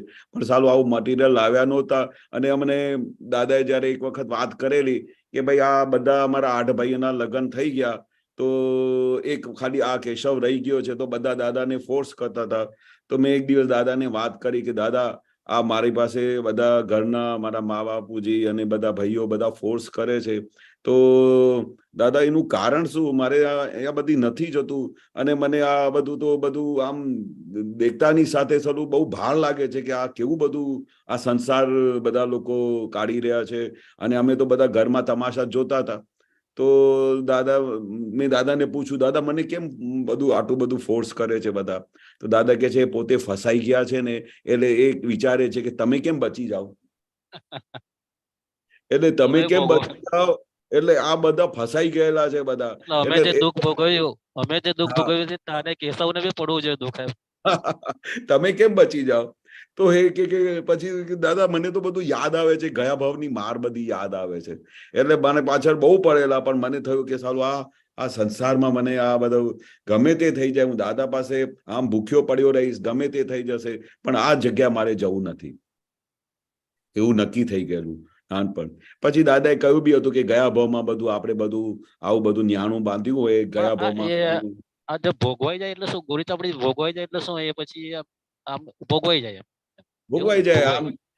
આમ કોઈ ગોરી ચમડી ત્યાં આમ જુએ, જોતાની સાથે તમે એમના આકર્ષણમાં આવી જાઓ એટલે બધું ભોગવાઈ જાય ને જોતાની સાથે. દાદા કે આ ગોરી ચમડી એટલે શું? બધી મોહની પ્રકૃતિ, જબરજસ્ત મોહની પ્રકૃતિ. જબરજસ્ત. હા, મોહની પ્રકૃતિ એટલે આ ગોરી ચામડી. એટલે આપણે ત્યાં થોડું સાવચેત રહેવાનું. પણ દાદા શું હા ઘઉંવાણી ધ બેસ્ટ, ઘઉંવાણી બેસ્ટ. બેસ્ટ કહેવાય. એ તો અમારા કન્યાભાઈને બી દાદાએ કહ્યું કે તને લગ્ન કરવાની વાત આવી ને તો તને આવી બેન મળે ને તો તારે લગ્ન કરી લેજે. ગવારડી પણ ગવાડી એમનું શરીર ઘાટીલું હોય, આખું સ્ટ્રક્ચર આખું ઘાટીલું હોય, આખું હા ઘઉંવાણી ની. હા એવું તો એમને કહેલું તો દાદાનું ઘઉંવાણી હતો. હા એ એટલે હતું. મોહ ના હોય, મોહ ના હોય એમ બધું એવું હતું. એટલે ડેવલપમેન્ટ ઓછું હોય, ગોરી ચામડી વાળાનું ડેવલપમેન્ટ જ ઓછું હોય. પણ હકીકત પણ એક વસ્તુ ખરી કે જે તે હોય એ જ્ઞાન પહેલાની વસ્તુ જુદી છે, પણ આ જ્ઞાન મળ્યા પછી શું છે, હા, કઈ કાસ્ટ અડતી નથી, કોઈ ધર્મ અડતું નથી, કોઈ ચામડી અડતી નથી, આખો કશું જુદો જ અડતું પડી ગયો, આખો જુદો જ પડી ગયો હોય. ગયો. જે કઈ હોય આ પૂતગલ જે હોય ને, હા આપણી સાયન્સ દાદાને જે ખુલ્લી કરી છે ને, આ બધા પૂતગલ થી ઇન્ટાયરલી ડિફરન્ટ દુનિયા છે. જો તમે એમાં આવી જાઓ ને, આ સાયન્સમાં પકડમાં આવી જાઓ ને, તો તમને કઈ વસ્તુ અડતી નથી. કયા ધર્મમાં છો, કયું ધર્મ પાલન કરો છો, કઈ કાસ્ટના છો, શું છો, એ હા વિજ્ઞાન જ આખું અંદરનું છે. આ વિજ્ઞાન જો આપણે હાથમાં મળી ગયો ને, સમજો આપણું કામ થઈ ગયું, જબરજસ્ત કામ થઈ ગયું. અચ્છા, આ ઓપન માઇન્ડ એટલે શું? કે એ ઓપન માઇન્ડ એટલે શું? અને ઓપન ટુ સ્કાય ઓપન એટલે માઇન્ડ શું? ઓપન માઇન્ડ એટલે શું કે તમારે કોઈ કહે કે ભાઈ તમે યાર તમારી એમાં એક પ્રકૃતિ એવી છે કે તમે છે ને આખો દિવસ પોતાનું જ બોલ કરો છો, પોતાની જ વખાણ કરો છો, પોતે જ આમ કરો છો, અને તમારામાં તો કઈ અકલ છે નહીં, તમારામાં તો કશું એવી બરકત છે નહીં, તો તમે કહો શું વાત કરો છો, કમાલ કરો છો યાર, મારા જો કોઈ માણસ તમને ધરતીમાં ના મળે, હું તો એટલો બધો પ્યોર છું અને મારે તો આવી કોઈ વસ્તુ છે નહીં, અને તમે ખોટી વસ્તુ કરો છો. તો આવું તો બોલાતું હશે. તમે મારું આજુ મન તોડી કાઢ્યું, મને તમે બધું બહુ દુઃખ આપી દીધું. હવે ઓપન માઇન્ડ કેવો હોય કે યાર તમે જે વાત કરી ને યાર, આ હું કેટલા દિવસથી છે ને આ વસ્તુની પાછળ પડ્યો હતો, આજે તમે મને ખુલ્લી કરીને બતાડી. હું તો છે ને ડરને મારે કોઈને વાત કરતો નતો, પણ આ હકીકત તમે છે ને બરોબર તમે પૃથ્થકરણ કર્યું. તમે ખરેખર જે કહો છો ને, મારી અંદરની પ્રકૃતિ આવી જ છે. આ ઓપન ટુ માઇન્ડ કેવું કર્યું કે તમે ખુલ્લું કરી દીધું. કઈ બી વસ્તુ તમે ખુલ્લી કરી નાખો ને એટલે ઓપન માઇન્ડ. કોઈ તમને કે આ તમારામાં પેલા આવી પ્રકૃતિ ખોટી છે, તો તમે એનું પ્રોટેક્શન કરો, તો ઓપન માઇન્ડ નથી. ઓપન માઇન્ડ એટલે તમે જેમ છે તેમ તમને કોઈ કહે છે, અને જેમ છે તેમ તમે અંદર પોતાની અંદર પૃથ્થકરણ કરીને જુઓ અને એક્સેપ્ટ કરો, એ ઓપન માઇન્ડ કહેવાય. બાકી જો તમે એનું ઉપરાણું લો અને પોતાની પ્રકૃતિના પ્રમાણે તમે નાચ્યા કરો અને એમને પ્રોટેક્શન કરો, તો ઓપન માઇન્ડ ના કહેવાય. ઓપન માઇન્ડ ના કહેવાય. એટલે દાદાને કેવું હતું ઓપન માઇન્ડ, એટલે દરેક વસ્તુમાં દરેક વખતે કોઈ બી વસ્તુ આમ કે ને તો તરત જ એક્સેપ્ટ કરી દે કે હા તમારી વાત બરોબર છે, તમે સાચું કહો છો. લાસ્ટ ક્વેશ્ચન છે આખો, કે આજે મહાત્માઓને ભાવ નહીં થાય. ભાવ એટલે હું શુદ્ધાત્મા છું, એટલે ભાવ ક્યાં રહ્યો? તે છતાં ભાવ સત્તા છે, એમ બી કહ્યું ભાવ સત્તા મહાત્માઓમાં છે, એટલે ભાવ ભાવ સત્તા કરી શકે. ખરી. હા એટલે દીપક ભાવ કરી શકે, એટલે દીપકભાઈ હા ભાવ દીપક કરી ભાવ શકે. કરી શકે. હા હા હા, હા અમારે તો કશું અંદર છે જ નહીં, કશું લેવા દેવા નથી. દીપકભાઈ એ ભાવ ભાવ કરી. એ હા ભાવ અને કરે એટલે એ પ્રમાણે. હા એ દાદા તો વારે ઘડીએ કહેતા હતા કે ભાઈ તમે ભાવ કરજો ને. દાદા મારે આ પ્રોબ્લેમ છે કે ભાઈ મારી છોકરીનું લગ્ન થઈ જાય અને હું પછી ફ્રી થઈને દાદાના સત્સંગમાં જ પડ્યો રહું, અને બધું મારે પછી હવે દાદા રિટાયર કરવાનું છે, ધંધા બંધ કરી દેવા છે મારે દાદા. તો દાદા શું કે આવું ભાવ કરજો રોજે. હવે આ જે વસ્તુ છે તમારે ભાવ સત્તા હાથમાં આપેલી છે, એ જ તમારું પુરુષાર્થ છે, અને એ ભાવ સત્તામાં તમે રહ્યા એટલે આ આજુબાજુના સંજોગો એવા ભેગા થઈ જાય. તમારે અંદર જે ભાવ કરો, જે નિશ્ચય કરો, એવા બધા સાયન્ટિફિક એવિડન્સ ભેગા થઈ જાય. એટલે એ કે મોક્ષે જતા સુધી બધા ભાવ પૂરા થશે જ તમારે. મોક્ષે જતા હા સુધી બધા ભાવ. 200%. આપણે ભાવ ફોરેન જવાનો કર્યો એ પૂરો, તો એ તો ફોરેન નો પણ સંજોગ પ્રાપ્ત થાય, એવું ખરું કે? હા હા 100%. આમાં દાદા એક બહુ મોટી સાયન્સ ખુલ્લી કરી દીધી. શું કહી દીધું કે તમે નિશ્ચય કરો કે મારે ફોરેન જવું છે, હા, તો બધા સાયન્ટિફિક એવિડન્સ તમારા ભેગા થઈ જશે, અને પછી નેચરનું શું જવાબ આપશે? I will help you. આ દાદાએ બહુ મસ્ત વસ્તુ ખુલ્લી કરેલી એક દિવસ.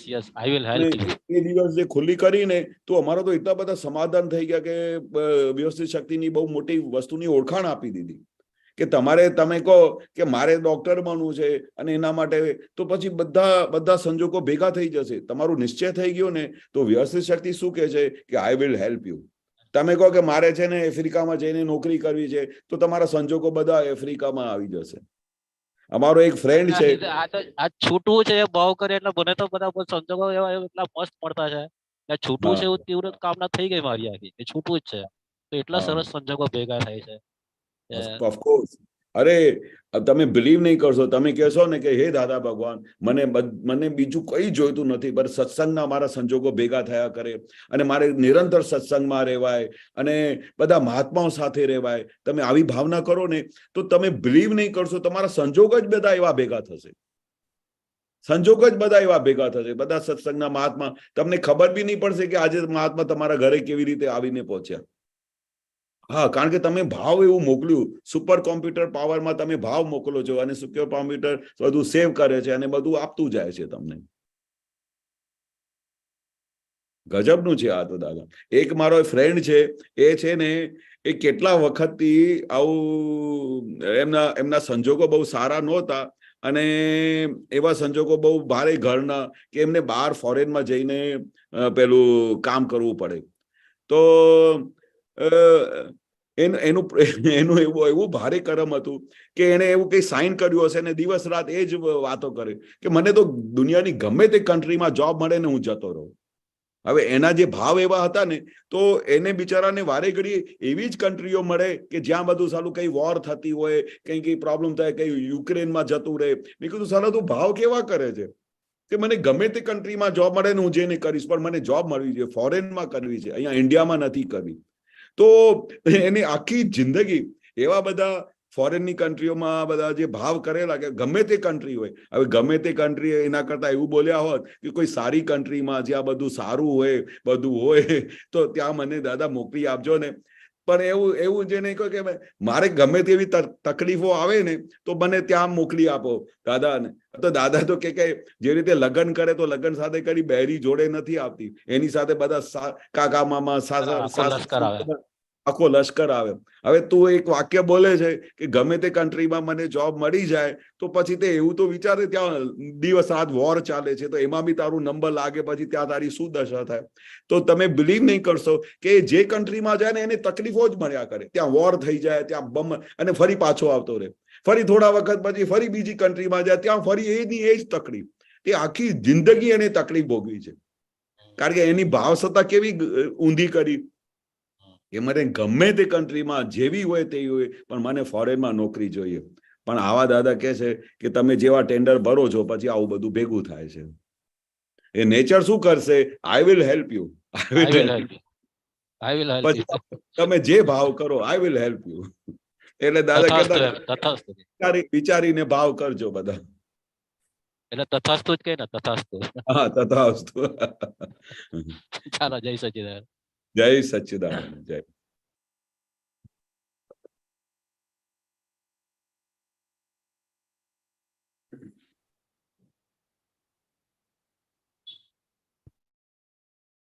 મહાત્માઓ, કોઈ ક્વેશ્ચન્સ?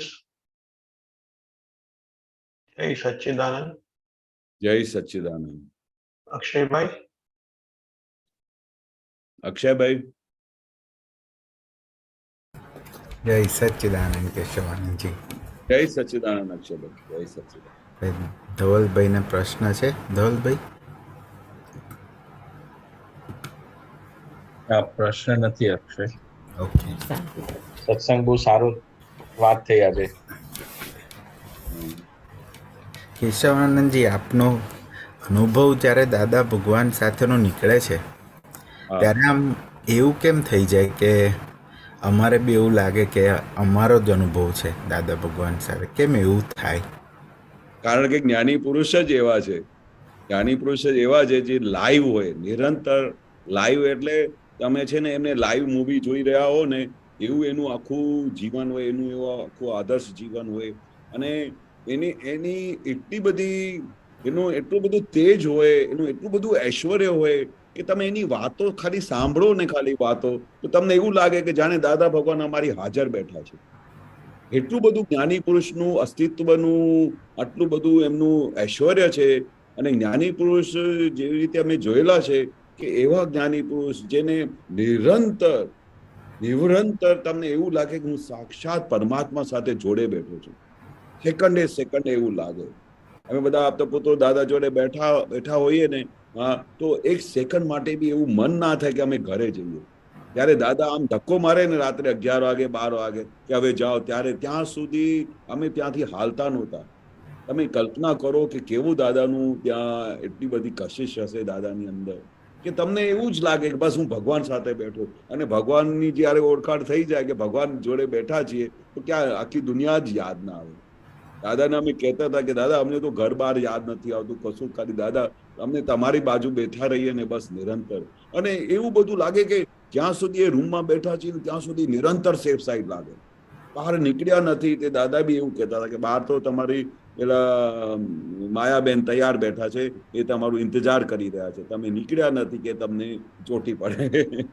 એવું હતું અને એવો અનુભવ થતો. એના પછી જેવી રીતે દાદાનું રૂમ છોડીએ ને અને બહાર નીકળીએ તો પછી આખી દુનિયા પછી ચાલુ થાય કે હવે એના પછી ભૂખ લાગે, પછી ત્યાં કઈ ચેવડો ખાઈ લઈએ, કશું ખાતા પછી ઘરે જઈએ, પછી રાત્રે ઘરે જઈને પછી કઈ ચા સાથે કઈ ટોસ્ટ ખાઈ લઈએ, પણ ત્યાં સુધી કશું યાદ જ ના આવે કે ખાવાનું છે કે શું છે. બરાબર. પણ આ દાદાનું ઐશ્વર્ય છે, એ દાદાની હાજરીનું મહાત્મ છે. જે દાદા નથી કહેતા કે આ દાદાની વાણી કેવી છે, ચેતન વાણી છે, કે તમને એક વાક્ય આજની તારીખમાં ક્રિયાકારી કામ કરે છે. એ દાદાનું આખું ઐશ્વર્ય છે, આ જ્ઞાની પુરુષનું. જેને દાદાએ કહ્યું કે 10 લાખ વર્ષે પ્રગટ થાય, એને બધા દેવી દેવતાઓ હરખે, જે 24 તીર્થંકરનું ભેળું સ્વરૂપ કહેવાય. એટલે કેવા હોય. આપણે તીર્થંકર ભગવાનની વાત સાંભળીએ છીએ ને મહાવેદ્ય ક્ષેત્રમાં સિમંદર સ્વામીની, તો અંદરથી એટલું થાય છે કે ક્યારે અમે ત્યાં જઈશું, કે બસ જ્ઞાની પુરુષ તીર્થંકર ભગવાનના દર્શન કરીશું અને સીધા મોક્ષે જઈશું. તો એવા તીર્થંકર ભગવાન અમારી સાથે હતા, અમારી જોડે જ હતા, જેને કવિરાજે કહ્યું 24 તીર્થંકરનું ભેળું સ્વરૂપ અમને મળી ગયું છે.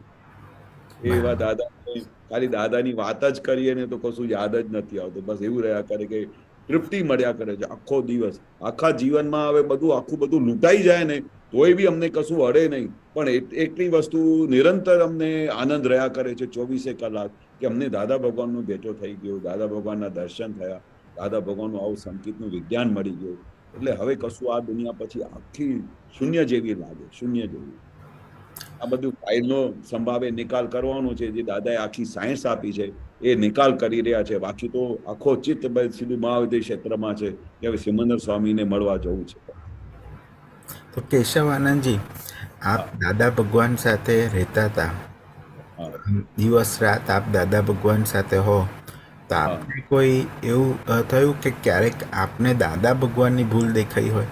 મારો અનુભવ કહું, મારે ઘણીવાર આપતા પુત્રોની ભૂલ દેખાઈ જાય ને તો સત્સંગમાં અંતરાય પડી જાય, પછી ભેટો જ ના થાય, સત્સંગનો ભેટો ના થાય, લાગે જ નંબર જ ના લાગે સત્સંગમાં આવવાનો થોડા દિવસો. એટલે એમાં કેવી રીતે એને કાં તો દાદા ભગવાને આપને કંઈક માર્ગદર્શન આપ્યું, કેવી રીતે એનાથી બચવું? હા, એક વખત દાદાએ કહ્યું છે ને કે અમે બધા આપતા પુત્રો હતા ને, અને બીજા બધા મહાત્માઓ આવે કે આ બધા આવે, કોઈની સાથે દાદા વાતચીત બહુ વધારે કરે, કોઈની દાદા બધું આમ કરે, તો અમને એવું બધું દેખાઈ આવે. પણ એક વખતે દાદા છે ને કઈ બિફોર અમે કઈ બધી મોટી ખાઈમાં ના પડી જાય, કે અમારું કઈ એટલું બધું ઊંધું ના થઈ જાય, એટલે દાદાએ 2-4 વખત અલગ અલગ ટાઈમે અલગ અલગ સંજોગોમાં એવું કહેતા હતા કે ગમે તે થઈ જાય, જ્ઞાની પુરુષ ગમે તે ઊંધું કરે, પશ્ચાઘાત થાય, તો પણ એમની સામે એક પણ દોષ જોશો નહીં તો માર્યા જશે. જ્ઞાની પુરુષ ઊંધું કરતા હોય, ગમે તે કરતા હોય, પણ એની તમને ખબર ના પડે કે કયા કારણસર, કયા સંજોગને લીધે, કયા કારણસર આ બધું આવ્યું છે, તમને ખબર ના પડે. આ સાયન્સમાં હાથ ના કાઢશો, કોઈ દિવસે બી જ્ઞાની પુરુષના દોષ ના જશો, નહીં તો માર્યા જશો. ખબર નહીં તમારે શું થઈ જશે. એટલે કશું ઠેકાણું ના પડે, એટલે તમે સારું સીધા નરકે જતા રહો, ત્યાં સુધીની દાદાએ ડર આપી દીધેલું. તો ત્યાર પછી ગમે તે મન તો બધું બતાડે ને કે દાદા આવું કેમ કર્યું, દાદા આમ કરે છે, દાદા હુક્કો પીએ છે, આમ કરે છે, પણ ત્યાર પછી તો ફૂલ સ્ટોપ થઈ ગયું. ફૂલ સ્ટોપમાં મન કશું બોલે ને એ પેલા તો હંટર મારી દઈએ. તો ગમે તે થઈ જાય ચાલુ. આપણા કેશવના બધા દોષ જોજો, ભાઈના દોષ જોજો, મહાત્માના જોજો, પણ જ્ઞાની પુરુષના દોષ ના જોશો. કારણ એ બી દોષ જોવું તો દાદાએ ના પાડી છે, પણ જ્ઞાની પુરુષ તો બહુ મોટી જોખમદાર. એટલે દાદાની આગળ મને નથી લાગતું કે કોઈએ, હા જ્યારે ફર્સ્ટ ટાઈમ મળ્યા હોય તો તમે ભગવાન કેમ બોલાવો છો આવું બધું બોલે, એટલે પછી દાદા એનું ઓપરેશન કરે તો પછી તો એને તો દાદા માટે એટલો અભાવ થઈ જાય કે એટલા બધા શિકમણ કરે, દાદાની આગળ રડે કે દાદા મેં તમારી સાથે અવિનય કર્યું, મને માફ કરી દો. પણ એના પછી આખું જીવન દાદા માટેની એની આરાધના અને દાદા માટેની ભક્તિ તો પાર વગરની. કારણ કે જ્યાં સુધી એ નહોતા જાણ્યા દાદા ભગવાનને ત્યાં સુધી આવું બોલાઈ ગયું તો દાદાએ એમને વિધિમાં માફ કરીને આપ્યું. પણ એના પછી જો તમે દાદાના દોષ જુઓ કે મહાત્માના દોષ જુઓ તો એ ભયંકર ગુનો છે. એના માટે દાદા કહેતા હતા દિવસ રાત તમારે પ્રતિક્રમણ કરવા પડે. અને તમારે જે વાત કરી ને કે સંજોગો જ બધા બદલાઈ જાય, સંજોગો બદલાઈ જાય, એટલે આ બહુ જોખમદારી વાળો મામલો છે. એટલે દાદાએ કહ્યું કે જ્ઞાની પુરુષના મહાત્માઓના એ કોઈ દિવસે દોષ જોશો નહીં, કારણ કે તમને ખબર નથી કે કયા કારણસર, કયા સંજોગમાં, કયા સાયન્ટિફિક એવિડન્સીસને લીધે આ આવું કરી રહ્યું છે, અને કયા કારણસર તમારું કયું હિસાબ ચૂકતે કરવા આવ્યું છે એ તમને ખબર ના પડે. એટલે આખો દિવસ તમારે એના માટેની કલ્યાણ ભાવના કરવાની. ગમે તે તમારી સાથે રોજે ઊંધું કરતું હોય, ઊંધા બોલતા હોય મહાત્માઓ, અમારા તો ઘરમાં તો બહુ બધું આવું બધું ચાલ્યા કરે, કારણ કે છેવટે એ લોકોએ દાદા પાસેથી જ્ઞાન લીધું હોય, પણ તેમ છતાં પણ વ્યવહારમાં જેને દાદા કહ્યું ચીકણી ફાઇલો, એ ચીકણી ફાઇલો તો અથડાયા કરે ને. પછી અમે દોષ દેખાઈ જાય કે આવું બોલે છે, આવું બધું બોલાતું હશે, આમ તો કરાતું હશે, પછી ફરી ઘરે રૂમમાં જઈને પ્રતિક્રમણ કરીએ, કારણ કે એ પ્રતિક્રમણ સિવાય કોઈ છૂટકો જ નથી. પણ આપણે એમને અહીંયા સાઇન કરી દીધી કે આ આવો જ છે, હા આવો આવી રીતે જ કરે છે મહાત્મા માટે, તો દાદા કહે છે કે બહુ જોખમદાર, બહુ જોખમદાર. પછી એના સંજોગોની જવાબદારી તમારે લેવી પડે. બરાબર બરાબર. એટલે દોષ દેખાયો અક્ષયને, કોઈનો બી દોષ દેખાયો, મને કોઈનો બી દોષ દેખાયો, એ જ મૂળમાં ભૂલ છે, એ જ ભૂલ છે. પણ એ સમયે તો એ પોતાની તો ભૂલ દેખાતી જ નહીં, કેમ કે અત્યારે બીજાની ભૂલ દેખાતી હોય છે. તો એ ટાઈમે કેવી રીતે ફરવું જેનાથી બીજાની ભૂલથી પોતાની ભૂલ પર આખું ફરી શકે? એમાં શું છે કે એ દાદાની વસ્તુને રિકલેક્ટ કરવાની કે દાદાએ શું જોખમદારી આપી છે અક્ષયભાઈ, કે તમે કોઈનો બી દોષ જુઓ કે આપતા પુત્રોનું જુઓ કે મહાત્માનું જુઓ કે દાદાનું દોષ જુઓ, બરોબર, તો તમે એનું બહારનો વ્યવહાર જુઓ છો, પણ એ કયા સંજોગ છે, સાયન્ટિફિક સેકન્ડરી એવિડન્સને લીધે કયા સામેવાળોનું કયો હિસાબ ઊભું થયું છે, સામેવાળાનું કેવો ઉદય કરવામાં આવ્યું છે, દાદાનું કયો ઉદય કરવામાં આવ્યું છે, જેના લીધે દાદા એમને વળ્યા. હવે વળ્યા તો પછી સામેવાળો તો દાદાનું કેટલા બધા દોષ, દાદા તો આવી રીતે વળાતું હશે, મારું દોષ બી નહીં હતું, આમ બી નહીં હતું, એવા તો કેટલા બધા બનાવ બનતા. અંદર બૂમાબૂમ કરે કે દાદા મને કેમ વળ્યા, મેં તો સારું આવું કર્યું બી નથી, મારો તો કઈ, પછી પાછળથી ખબર પડે ઓહ મારી અંદર આ બધું ભૂત ભરેલું હતું. ત્યારે આપણે સામાયિક કરીએ ને ત્યારે આપણી ભૂલ પકડાય. ઘણી વખતે તો બ્રેન પેલું બુદ્ધિ કેવી હોય, આમ આખી ચડી બેસે અક્ષય ઉપર, અને સામેવાળાનો દોષ જોવાનું શરૂ કર્યું હોય ને તો એને પાર વગરનો દોષ જોયા જ કરે, પોતાને તો ઉપર ફોકસ જ ના હોય. હવે જ્યારે આ બધું મહેણું ચડ્યું હોય બુદ્ધિનું અને એના પર એનું બધું આખું અસર ચાલુ થઈ ગયું હોય, મહેણું ચડી ગયું હોય, તો પછી એને પોતાનો દોષ તો દેખાશે જ નહીં, સામેવાળાનો જ દોષ દેખાશે. તો દાદા શું કહે છે કે તમારે એવા સંજોગોમાં જ્યારે આવું બની ગયું, સૌથી પહેલા તો પ્રતિક્રમણ કરી લો કે આપણે ખોટી વસ્તુ થઈ, એના દોષ જોયા, પણ અક્ષયનું ક્યાં દોષ હતું, કયા કારણસર આવું થયું, એ સામાયિકમાં બેસો ને તો ફટફટ કરીને તમને જવાબ મળી જાય.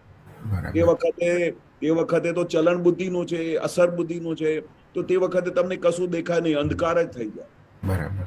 ત્યારે તમે આરામથી બેસો ને સામાયિકમાં, ત્યારે હળહળતું તમને દેખાય બધું કે આ જગ્યાએ આ પ્રોબ્લેમ હતું, આ અક્ષયની અંદર આ હજુ લોભની વૃત્તિ હતી, આ અક્ષયની અંદર આ અહંકાર ઊભું થયું, આ અક્ષયને હજુ પેલું માનની વસ્તુ ઊભી થઈ, એના લીધે સામેવાળા દાદા કે ને કે અપમાન કરે ને તો એ આપણા માટે બહુ મોટી વસ્તુ કહેવાય.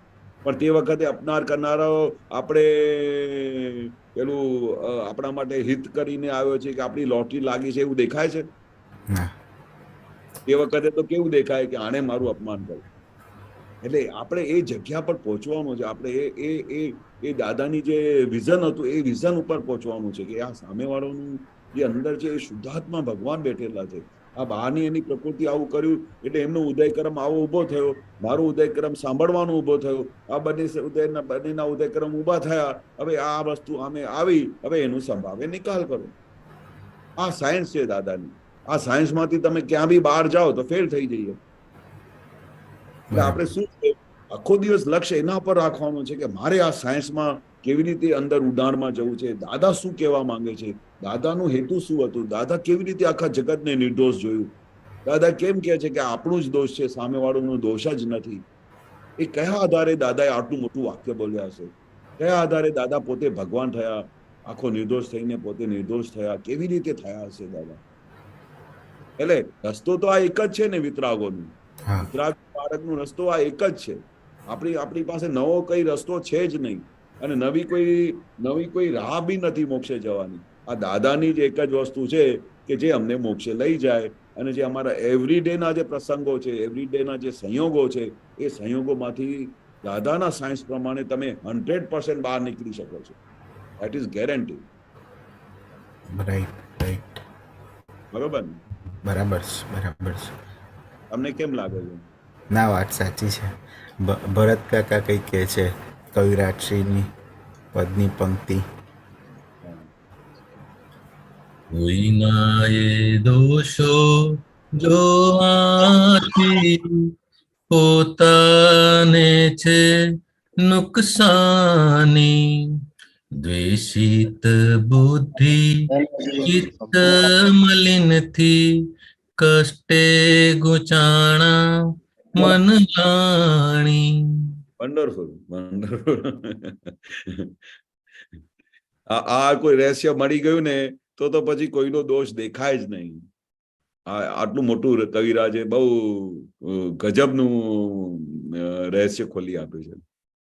અરે દાદા ભગવાન કહે છે કે દોષિત તો કોઈ છે જ નહીં, આપણે પોતે જ દોષિત છે હકીકત. એટલે તો ભટકી રહ્યા છે. અને આટલું જો રહસ્ય પકડાઈ જાય ને તો બીજાના દોષ જોવાનું જ બંધ થઈ જાય. ગેરંટી. અને પછી બીજા પદમાં બી કહ્યું છે ને કે તમે આ દોષો જોવાથી તમે ભગવાન બની શકો છો સાક્ષાત. એવું બી એક પદ છે, બહુ ગજબનું પદ છે. ભૂલો પોતાની જોનારા જગતમાં થઈ શકે ભગવાન, ફરીથી થાય નહીં તે ભૂલ, સદા જાગૃત હોય ભગવાન. એવી ગજબની વસ્તુ લખી છે કવિરાજ. એ પદ મને કાયમ યાદ રહે છે કે સાક્ષાત ભગવાન બની શકો છો તમે. કારણ કે ત્યાં દોષ જોઈએ છે ને ત્યાં આખું ભગવાન પદ જતું રહે છે આપણું. પોતે ભૂલ વિના નથી તો ભગવાન જ છે. ભગવાન જ છે. ગજબ કવિરાજે તો બહુ. એ દાદાએ એક વાક્ય કહ્યું ને કે આ જગત પર કવિરાજ તમે બહુ ઉપકાર કર્યું છે. હકીકતમાં કવિરાજે ઉપકાર કર્યું છે આખા જગત. ડગલે ને પગલે સંજોગો ભેગા થાય ને તો કવિરાજ નો પદ યાદ આવી જાય છે. જ્ઞાન સ્વયં ક્રિયાકારી છે એ સાબિત થઈ જાય છે. હા, પરફેક્ટ. ડગલે ને પગલે પછી ગમે તેવો સંજોગ આવે ને આખું જ્ઞાન હાજર થાય અને એ સંજોગને આખું ફેરવી કાઢે છે. જય સચ્ચિદાનંદ.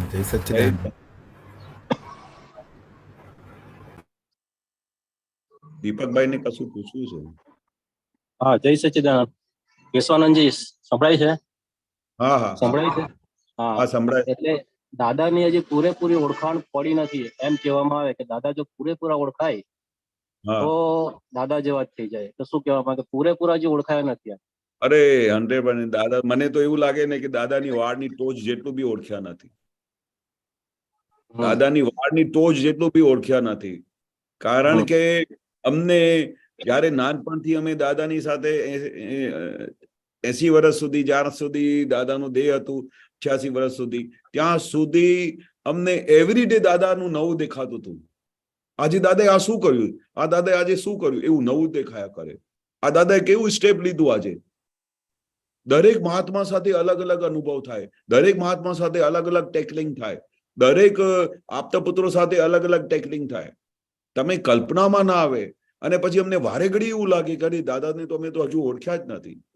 ઘણી વખત એવું લાગે કે દાદા પાર્શિયાલિટી કરે છે. પછી દાદાની પછી જયારે આપણા ઉપર જે દાદાનું જે પ્રેમ વરસાઈ દે ને, તો અમને એવું લાગે કે અમે દાદા માટે આવું વિચાર કેવી રીતે કર્યું. આ જ્ઞાની પુરુષ કોઈ દિવસ પાર્શિયાલિટી કરતા હોય, કોઈની સાથે વધારે વાત કરી કે કોઈને પહેલા ચાન્સ આપી દીધો વિધિનો. બુદ્ધિનો તો સ્વભાવ કેવો, આખો દિવસ બધું પૃથ્થકરણ કરીને દોષો દેખાડ કરે.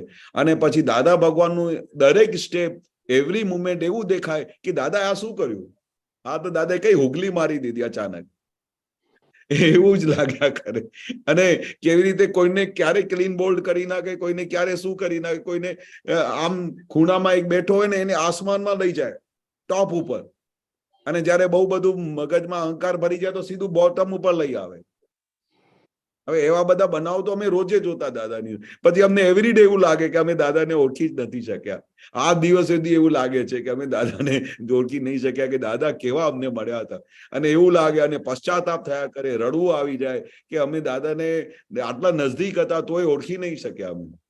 હા, એટલે સત્સંગમાં પડી રહેવાથી આપણા દાદાની ઓળખાણ થયા. હા, પડી રહેવાથી. અને પછી જે મોટામાં મોટી અમે બધા રોજે રડ્યા કરીએ છીએ ને, કે અમે દાદાની પાસેથી એક વસ્તુ માંગી નહીં શક્યા. કે દાદા વારે ઘડી કહેતા હતા કે અમને એક સેકન્ડે AM પટેલ મેં નથી આવ્યા, કે દાદા ભગવાન તમે આપની જેવી રીતે જુદાપણું છે, આપની અંદર જેવું કેવળ જ્ઞાન પ્રગટ એવું અમને પ્રગટ કરી આપો. આવું બી અમે બોલી નહીં શક્યા. બસ અમે દાદાની મસ્તીમાં મસ્ત રહેતા હતા. બાકી દાદા પાસે તમે જે માંગો ને તો 2 મિનિટમાં વિધિ કરી આપે.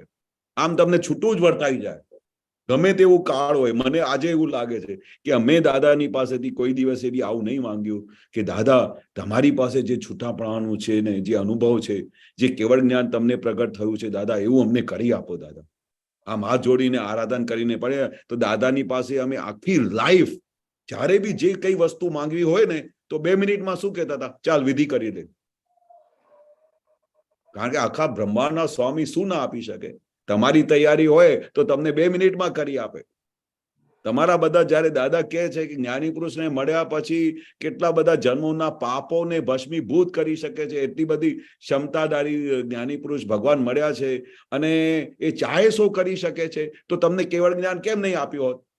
પણ આપણે કોઈ દિવસે ડિમાન્ડ જ નહીં કરી કે દાદા મને તમારું જેવું કરી આપો.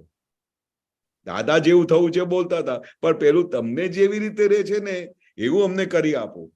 તો દાદા 2 મિનિટમાં શું કહ્યું. દાદા કહે મને દાદા અખંડ બ્રહ્મચર્ય વ્રત પાલન કરવાની મને દાદા એવી અંદરથી ભાવના થાય, ચાલ વિધિ કરી લે. પછી 20-20 મિનિટ સુધી વિધિ કરાવતા હતા. જે વિધિને લીધે આજે બધા આપતા પુત્રો એ ફૂલી પ્રોટેક્શનમાં રહે છે ને, આ દાદાની વિધિનો કમાલ છે, આપણું કશું નથી. આ કાર્ડ તો કેવું છે કે તમને આમ કરીને ધૂળધાણી કરી નાખે, 2 મિનિટમાં પાડી દે. પણ આજે જે કોઈ પ્રોટેક્શન નું કામ કરી રહ્યો છે ને, તે દાદાની વિધિ કામ કરી રહી છે. નહીં તો આ દાદા કે આ કાર્ડ પાડી શકાય જ નહીં. અને ઘણા બધા લોકો જયારે દાદા આમ ઇન્ટ્રોડ્યુસ કરતા હતા ને કે આ તો પુત્રો છે બ્રહ્મચર્ય પાલન કરે છે, તો લોકોને વિશ્વાસ બી નહોતું આવતું કે આ કાળમાં કોણ બ્રહ્મચર્ય પાલન કરી શકે. તે આ વિધિનું કમાલ છે. એટલે મને તો આખો દિવસ એમ રહ્યા કરે કે અમે દાદા પાસેથી આ કેમ નહીં માંગ્યું કે દાદા જેવી રીતે આપને છૂટાપણું વર્તાય એવી જ રીતે અમને વર્તાવો દાદા. અમને જેવી રીતે કેવળ જ્ઞાન તમારી અંદર કામ કર્યું એવું અમને કરી આપો દાદા. તો દાદાએ શું કહ્યું, ચાલ વિધિ કરી લે. કારણ કે દાદા તો તમારી તૈયારી જુએ ને, પછી દાદા બધું કરી આપે. આજે બ્રહ્મચર્ય માટે આટલી બધી વિધિ દાદાએ કરી આપી, તો આટલા બધા આપતા પુત્રો ગજબનું બ્રહ્મચર્ય પાલન કરી રહ્યા છે. તો એ વિધિનું પ્રતાપ છે ને. પણ દાદાને આપણે ઓળખી શક્યા નહીં કે દાદા અમને શું આપી શકે છે. એટલે તમે વાત સાચી કરી કે દાદાની વાળની ટોચ જેટલું બી ઓળખી નથી શક્યા. કે ભાદરણ ગામથી કોઈ આવી જાય ને, હા, તો દાદા કલાક સુધી એમની જોડે વાત કરે. હવે કલાક સુધી દાદા એમના ભાદરણની બધી વાતો કરે. અમે તો ઘણી વખતે કંટાળી જઈએ કે પછી એમના લગ્ન થયા કે નહીં, આ પેલા પેલી પોળમાં આમ રહેતા હતા એ શું કરે છે હવે. પછી આમ પૂછતા પૂછતા પૂછતા એટલા ડિટેલમાં થઈ જાય ને અડધો કલાક જતું રહે. પણ દાદા એ અડધા 1 કલાકમાં આખું એનું મન હરી લેતા હતા. એ પછી અમને ખબર પડી કે કેમ દાદા આમની સાથે વાત. તમે બિલીવ નહીં કરશો કે જ્યારે કોઈ દાદા ભગવાન સાથે અમારી સાથે અડધો કલાકે કોઈ વાત કરે ને તો અમને એવું લાગે કે અમને એવા ધન્ય થઈ ગયા કે દાદા ભગવાન આજે મારી સાથે વાત કરી, આટલી વાત. હવે એનું રહસ્ય દાદાને ખબર કે એનું મન કેવું હરણ કરી લેતા હશે કે એ આખી જિંદગી ભૂલે નહીં કે મેં દાદા મારી સાથે અડધો કલાક વાત કરી, અને આખા ગામમાં જઈને કે દાદા મારી સાથે વાત કરી, દાદા બધું બધાને હાલચાલ પૂછ્યા, દાદા આમ હતા, દાદા જેવો કોઈ હોય નહીં, દાદા જેવો કોઈ પુરુષ નથી, એ તો મારી સાથે ભણતા હતા, એ મારા ફ્રેન્ડ છે. આખું જીવન ભલે દાદાનું જ્ઞાન નહીં લીધું હોય ને પણ તોય બી એનું મોક્ષ થઈ જાય કે કોઈ એમની સાથે અડધો કલાક વાત કરે. હવે અમે બીજા બહારથી શું જોઈએ કે દાદા જ્ઞાનની તો કઈ વાત કરી નહીં, એવું થઈ જાય. ખ્યાલ આવ્યો? કેશવાનંદજી, હાજી. જેનામાં જે શક્તિ ખૂટતી લાગી, વિધિમાં પરમાણુ છાંટી જ દેતા, ખાના સ્પંદનો ભસમ થાશે, આમ જ મૂંગી આશીષ દેતા, કેવળ પ્રેમની જીવતી મૂર્તિ. Wonderful, wonderful. એવી પ્રેમની મૂર્તિ હતા ને કે ઘર જવાનું મન નહોતું થતું, ખાલી આમ જોયા જ કરીએ દાદાને કે દાદા બસ અમારા સિવાય ક્યાંય જવું નથી. એવી ગજબની મૂર્તિ દાદાની. અને દાદા કહે ને કે જ્ઞાની પુરુષની વાતો સાંભળવાની ના મળે, એ વાતો સાંભળવાની મળે ને તોય બહુ મોટી વસ્તુ કહેવાય. હું વારે ઘડીએ જે બધા લોકો કહેતા હતા ને કે ભાઈ આ અમે દાદાને મળ્યા નથી, તમે દાદાને, તમે બિલીવ નહીં કરશો કે આજની તારીખમાં દાદા કહીને બી ગયા છે, અને બધા મહાત્માઓની અંદર જે પ્રગતિ થઈ રહી છે, જે દાદાને નથી મળ્યા, તો એ દાદા સૂક્ષ્મ રીતે શું કમાલ કરી રહ્યા છે તમને કલ્પનામાં ના આવે. કારણ કે જ્ઞાની પુરુષની વાત કેવી હોય, એ કોઈ દિવસે અદ્રશ્ય થાય નહીં, કોઈ દિવસે પાસ્ટ થાય નહીં, નિરંતર હાજર જ હોય, નિરંતર આજની જ વાત હોય. અને આજે બી એવું મહાત્માઓને અનુભવ છે કે દાદાની ખાલી વાત સાંભળે ને તો જાણે એવું જ લાગે છે કે હું દાદાની સાથે મળીને આવેલો છું.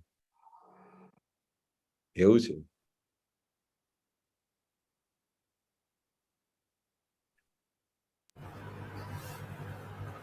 જય સચ્ચિદાનંદ. જય સચ્ચિદાનંદ. જય સચ્ચિદાનંદ. કેશવાનંદજી, આપણે સત્સંગનો સમય થયો છે ને પ્રશ્નો હવે નથી. આપ ત્રિમંત્ર બોલાવજો દીપકભાઈ, આપ ફોલો કરજો. નમો વિતરાગાય, નમો વિતરાગાય, નમો અરિહંતાણમ, નમો અરિહંતાણમ, નમો સિદ્ધાણમ, નમો સિદ્ધાણમ, નમો આયરિયાણમ, નમો આયરિયાણમ, નમો વજ્જાયાણમ, નમો વજ્જાયાણમ, નમો લોએ સવ સાહુણમ, નમો લોએ સવ સાહુણમ, એસો પંચન મુક્કારો, એસો પંચન મુક્કારો, સવ પાવપણાસણો, સવ પાવપણાસણો, મંગલાણમ ચ સવ્વેસિમ, મંગલાણમ ચ સવ્વેસિમ, પરમમ હવૈ મંગલમ, પરમમ હવૈ મંગલમ. ઓમ નમો ભગવતે વાસુદેવાય, ઓમ નમો ભગવતે વાસુદેવાય, ઓમ નમઃ શિવાય, ઓમ નમઃ શિવાય. જય સચ્ચિદાનંદ, જય સચ્ચિદાનંદ, જય સચ્ચિદાનંદ. જય સચ્ચિદાનંદ કેશવાનંદજી. જય સચ્ચિદાનંદ. સર્વે મહાત્માઓને આગળ 4:30 વાગે કીર્તન ભક્તિ અને રાતે 9 વાગે વર્લ્ડ વાઇડ સત્સંગ માટે ફરી ભેગા થઈશું. જય સચ્ચિદાનંદ. જય સચ્ચિદાનંદ. સચ્ચિદાનંદ. જય સચ્ચિદાનંદ કેશવાનંદજી જય સચ્ચિદાનંદ જય સચ્ચિદાનંદ સર્વે મહાત્માઓને જય સચ્ચિદાનંદ જય સચ્ચિદાનંદ જય સચ્ચિદાનંદ સચ્ચિદાનંદ ભાઈ જય સચ્ચિદાનંદ જય સચ્ચિદાનંદ જય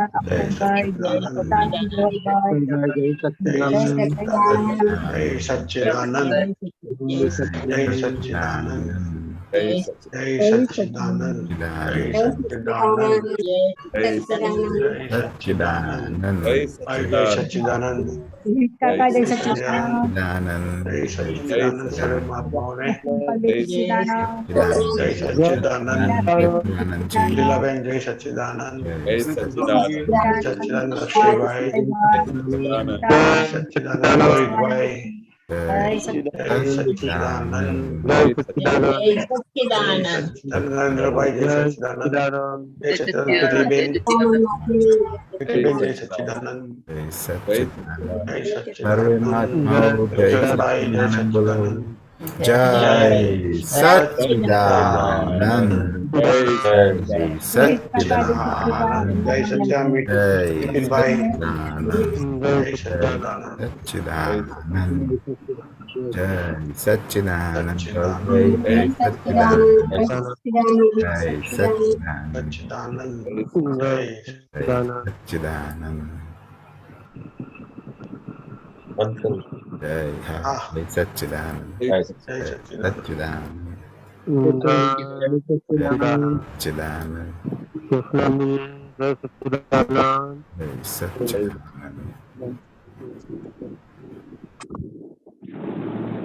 ભાઈ જય સચ્ચિદાનંદ જય સચ્ચિદાનંદ સચ્ચિદાનંદ જય સચ્ચિદાનંદ દીપકભાઈ જય સચ્ચિદાનંદ અક્ષયભાઈ જય જય